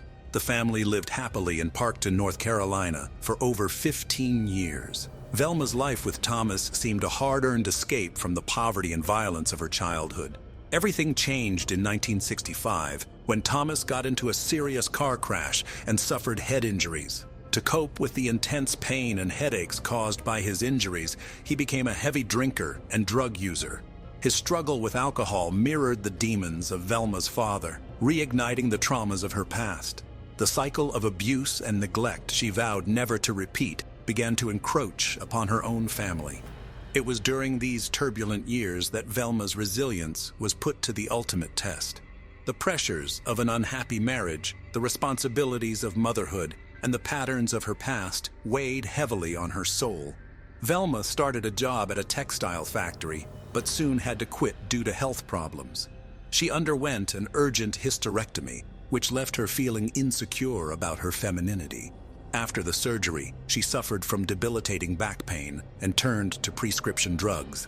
What began as a means to cope soon spiraled into addiction that eroded her judgment and set the stage for the tragedies to come. Her journey was not a plunge, but a gradual descent, each step marked by an increasing desperation to maintain the illusion of control. On April 4, 1969, Velma had a fierce argument with her husband. Later that day, when she and the children were away, the house caught fire. Thomas, who remained inside, died from smoke inhalation, and the house was burned to the ground. Velma and the kids moved in with her parents. A few months after her husband's death, Velma started dating a widower, Jennings Barfield. They married in August 1970. One day, the couple had an argument, after which Jennings became mysteriously ill. On March 21, 1971, he died of a heart attack. Velma moved into her parents' home again. Soon after that, her father died of lung cancer. In the summer of 1974, her mother suffered severe stomach pain and was taken to the hospital. As she got better, she returned home. In August 1974, a man Velma was dating died in a car accident. On December 30th of the same year, her mother was taken to the hospital again with similar symptoms of a severe stomach illness. Doctors couldn't help her this time, nor could they diagnose her illness, and she died after 2 hours. No autopsy was performed. As mysterious deaths around Velma continued, her son, Ronnie Burke, said, "It's the saddest thing, but it seems like everybody my mother ever gets close to dies. How could the good Lord allow this to happen to a faithful Christian like Velma Barfield?" The financial strain of her addiction led to another unethical decision, forging checks to sustain her growing needs. But deceit has its price, and the trust within the community began to fray. Velma found herself trapped in a web of her own making. In 1975, she was convicted of 7 counts of writing bad checks and sentenced to 6 months in prison. However, she was released after serving 3 months. Upon her release in 1976, Velma took a job as a caretaker for the elderly. Initially, she worked for 94-year-old Montgomery Edwards and his 84-year-old wife Dolly in Lumberton, North Carolina. Montgomery fell ill and died on January 29, 1977. A few weeks later, in February, Dolly developed symptoms of a stomach illness similar to those of Velma's mother and died on March 1st. Velma then started looking after 76-year-old Record Lee, who had broken her leg. On June 4, 1977, Lee's husband, John Henry, began to suffer severe pains in his stomach and chest. Doctors diagnosed his condition as a severe stomach virus. He died later that month. Later, in 1977, Velma moved in with her boyfriend Roland Stewart Taylor, a relative of Dolly Edwards. He was a widower and tobacco farmer. One day, they were attending a Pentecostal revival meeting in Cumberland County. Suddenly, Stewart complained of severe stomach pain. He was taken to the hospital, where he died after a few days. The search for truth begins in the quietest of ways: a question, a doubt, a pressing need for answers. Suspicion grew in the hearts of those who had watched Stewart's health decline under mysterious circumstances. It was their persistence that first brought the authorities to Velma's doorstep, initiating a chain of events that would lead to shocking revelations. An autopsy was ordered. The investigation into Stewart Taylor's death was methodical. Each test, each interview, each piece of evidence added another layer of suspicion around Velma. In the world of criminal investigations, breakthroughs often come with a faint clue, a moment of intuition, a connection previously unseen. For the team pursuing justice for Stewart Taylor and the other victims, it came in the form of forensic evidence. Arsenic became the linchpin in unraveling the mystery, traces of which were found in Stewart's system. Before the autopsy results were declared, Lumberton police received an anonymous phone call, reportedly from Velma's sister, who said that Velma had poisoned Taylor and others. Subsequently, Velma was arrested on charges of murdering Stewart Taylor. After her arrest, the body of Jennings Barfield was exhumed, and traces of arsenic were found. The unraveling of Velma's carefully constructed lies began. The art of interrogation is delicate, a push and pull between investigator and suspect. Each question a probe into the darkest corners of the human heart. For Velma, the questions posed by her interrogators mirrored the ones she had long avoided within herself. It was in this room, under the weight of evidence and the scrutiny of the law, that the walls she had built to separate her actions from her conscience could no longer hold as the truth clawed its way to the surface. In search of solace, Velma turned to a spiritual advisor. It was in this desperate hope for redemption that she found the strength to confront her past. For her, the path to confession was a journey back to her soul. With a voice tinged with regret, Velma began to speak. A torrent of truths, long dammed by fear, shame, and denial, flowed forth. Her confession became a source of deep, lasting pain for her own family, who were unwittingly caught in her web of deceit. The woman they loved and the horrible crimes she committed were now inseparably linked, challenging their notions of forgiveness and the very foundations of their understanding of right and wrong. She confessed to poisoning Montgomery and Dolly Edwards, John Henry Lee, her mother Lillian, and her boyfriend Stewart Taylor. Despite the fact that arsenic was found in Jennings Barfield's body, Velma denied killing him. The motive for the murders was stealing money from her victims to support her clandestine addiction to prescription drugs. She had also taken out a loan in her mother's name. Each of her tragic choices, made under the influence of pain, had a devastating impact on her destiny and the people around her. Faced with the threat of exposure, Velma took a step that irrevocably altered the course of her life. The path from one crime to another can often be a slippery slope. She found herself repeating the unthinkable. Every time, Velma went to her victims' funerals and seemed to sincerely mourn their loss. The burden of her secret pushed her further into isolation. Yet, the resilient human psyche, adept at self-preservation, often takes refuge in justification to shield itself from the unbearable truth and finds ways to rationalize even the darkest deeds. Every time Velma stole money from her victims, then poisoned them as they got suspicious. To the outside world, she remained a devout churchgoer, a seemingly caring nurse, and a loving family member. But her moral compass, once guided by faith, now veered into a realm of denial, caught in a constant struggle between the remnants of her conscience and the overwhelming desire to escape the consequences of her actions. She was forging checks on her boyfriend Stewart Taylor's account. Presumably, he discovered that. So she mixed an arsenic-based rat poison into his beer and tea, determined to maintain her secret at any cost. At the trial, Velma's defense pleaded insanity, but this was not accepted. She appeared cold and uncaring. She laughed at the prosecutor and even gave the district attorney a round of applause after his closing speech. The prosecution painted a picture of Velma not as the church-going grandmother she purported to be, but as a calculating murderer driven by darkness. She was the architect of her own fate, and her actions deserved the utmost penalty. The defense, in turn, sought to humanize her, portraying her not as a monster, but as a troubled soul ensnared by addiction, abuse, and circumstances beyond her control, highlighting her mental health struggles as a mitigating factor in her crimes. In the world of law and order, the truth is often more complex than it appears, inseparable from human emotions. Although she eventually confessed to 6 murders, she was convicted only of the first-degree murder of Stuart Taylor in December 1978. The trial jury found aggravating circumstances and sentenced her to death. For the victims' families, the verdict was an acknowledgement of their irreplaceable loss. A designated holding area for female death row prisoners did not exist at the time, and Velma was the only female death row inmate in North Carolina. So, she was imprisoned at Central Prison in Raleigh, in an area for escape-prone prisoners and prisoners with mental illnesses. Subsequently, a unit for female death row inmates was established at the North Carolina Correctional Institution for Women. While on death row, Velma was off the drugs and expressed remorse for the years that the pills had blurred her judgment and destroyed her moral compass. In the solitude of her cell, she began the arduous process of confronting her past. The nights were long, the faces of her victims haunted her dreams, and the silence served as a backdrop for her thoughts and regrets.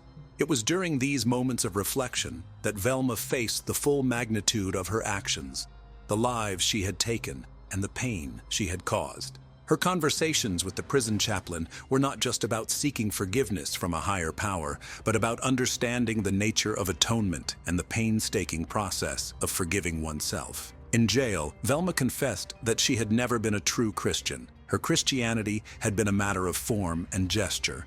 Then, finally, while waiting for her trial, she genuinely opened her heart to Jesus and received forgiveness and salvation. She wrote in her autobiography, "All my life I was weighted down by my sins because I couldn't do better. It never occurred to me that Jesus really did pay the price, that Jesus alone bore the extreme punishment, death, for my sins, not just for my good neighbors. And even more glorious, Jesus is willing to be my friend even now. I can talk to him and he will listen." She became a devout Christian and spent her 6 final years ministering to other inmates. Velma, in her own way, became a source of support to them. Her involvement in spiritual activities offered her a sense of community and belonging that had eluded her for much of her life. Her extensive participation in the Christian community led to a campaign to have her sentence commuted from death to life imprisonment. She wrote letters to Governor Jim Hunt telling him that her born-again Christian faith should be considered as a mitigating factor. She received support from many Christians across the United States, including evangelists Billy and Ruth Graham. Ruth kept in touch with Velma by mail. Her victims' families, however, considered Velma's conversion a fraud and a ploy to save her life. To them, she was a woman who had killed their loved ones. Velma remained a loving mother and a caring grandmother. She enjoyed family visits every weekend and spent time with her children and grandchildren. Her new attorney, Richard Burr, said about her, "The person I saw was kind, sensitive, and loving. There was no hidden agenda with Velma.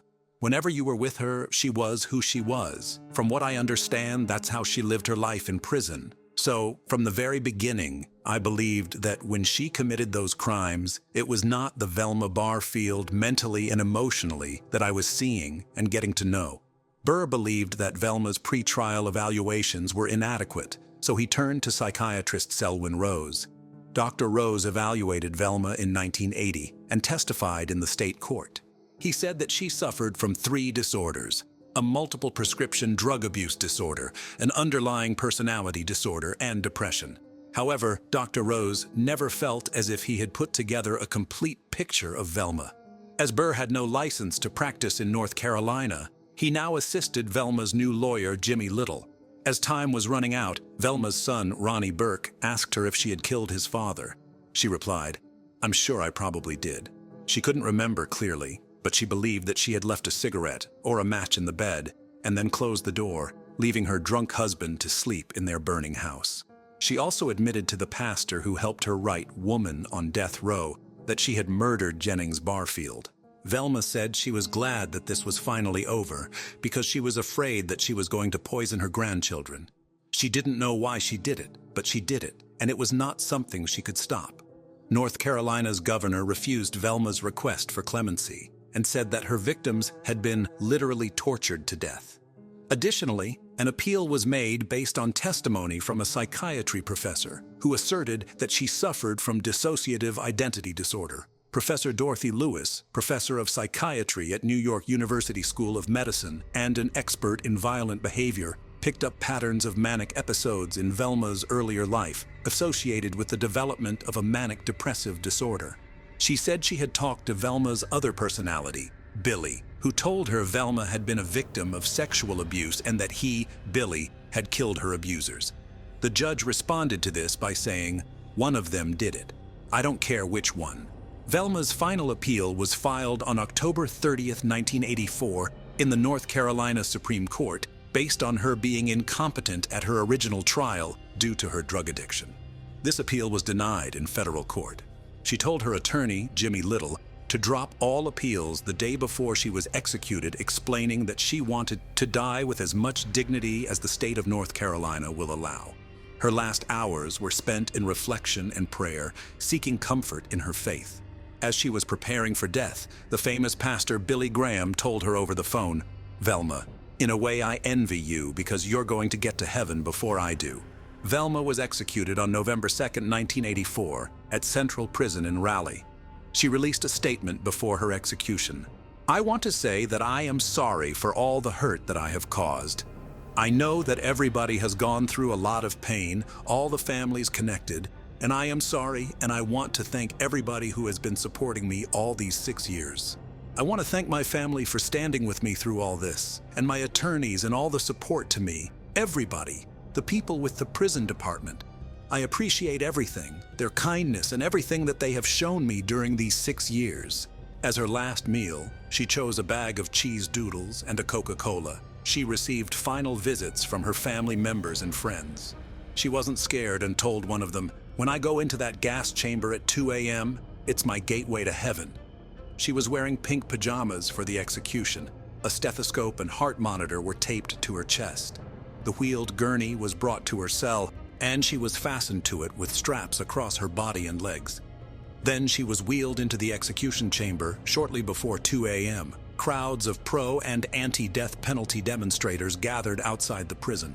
Some of the protesters accused Governor Hunt of refusing to show mercy and compassion, arguing that she could lead a life of value behind bars and help other prisoners. Richard Burr said, "Politics and death have been mixed up in this case." Inmates were banging rhythmically on the windows of their cells, waiting for the execution. About 80 people who were in favor of capital punishment cheered and applauded. The execution was carried out by 3 volunteers. One of the intravenous lines was a dummy, so that none of the volunteers knew which of them actually administered the lethal dose. Velma was declared dead at 2:15 a.m., 15 minutes after being administered the injection of procuronium bromide. Observers at the execution reported that she passed away peacefully, with no apparent suffering or pain. About 300 opponents of the death penalty stood in silent vigil, carrying candles that were extinguished as the moment of the execution passed. At 2:25 a.m., Velma's body was taken to a medical school by an ambulance. She had requested that her organs be used for transplantation. She was buried in a small North Carolina cemetery near her first husband, Thomas Burke. She was 52 years old. Singer-songwriter Jonathan Byrd, the grandson of Jennings Barfield and his first wife, wrote a song about Velma. Do you believe Velma should have been granted a life sentence because of her religious conversion, or did she deserve the execution? And what would your last meal be? Tell me in the comments.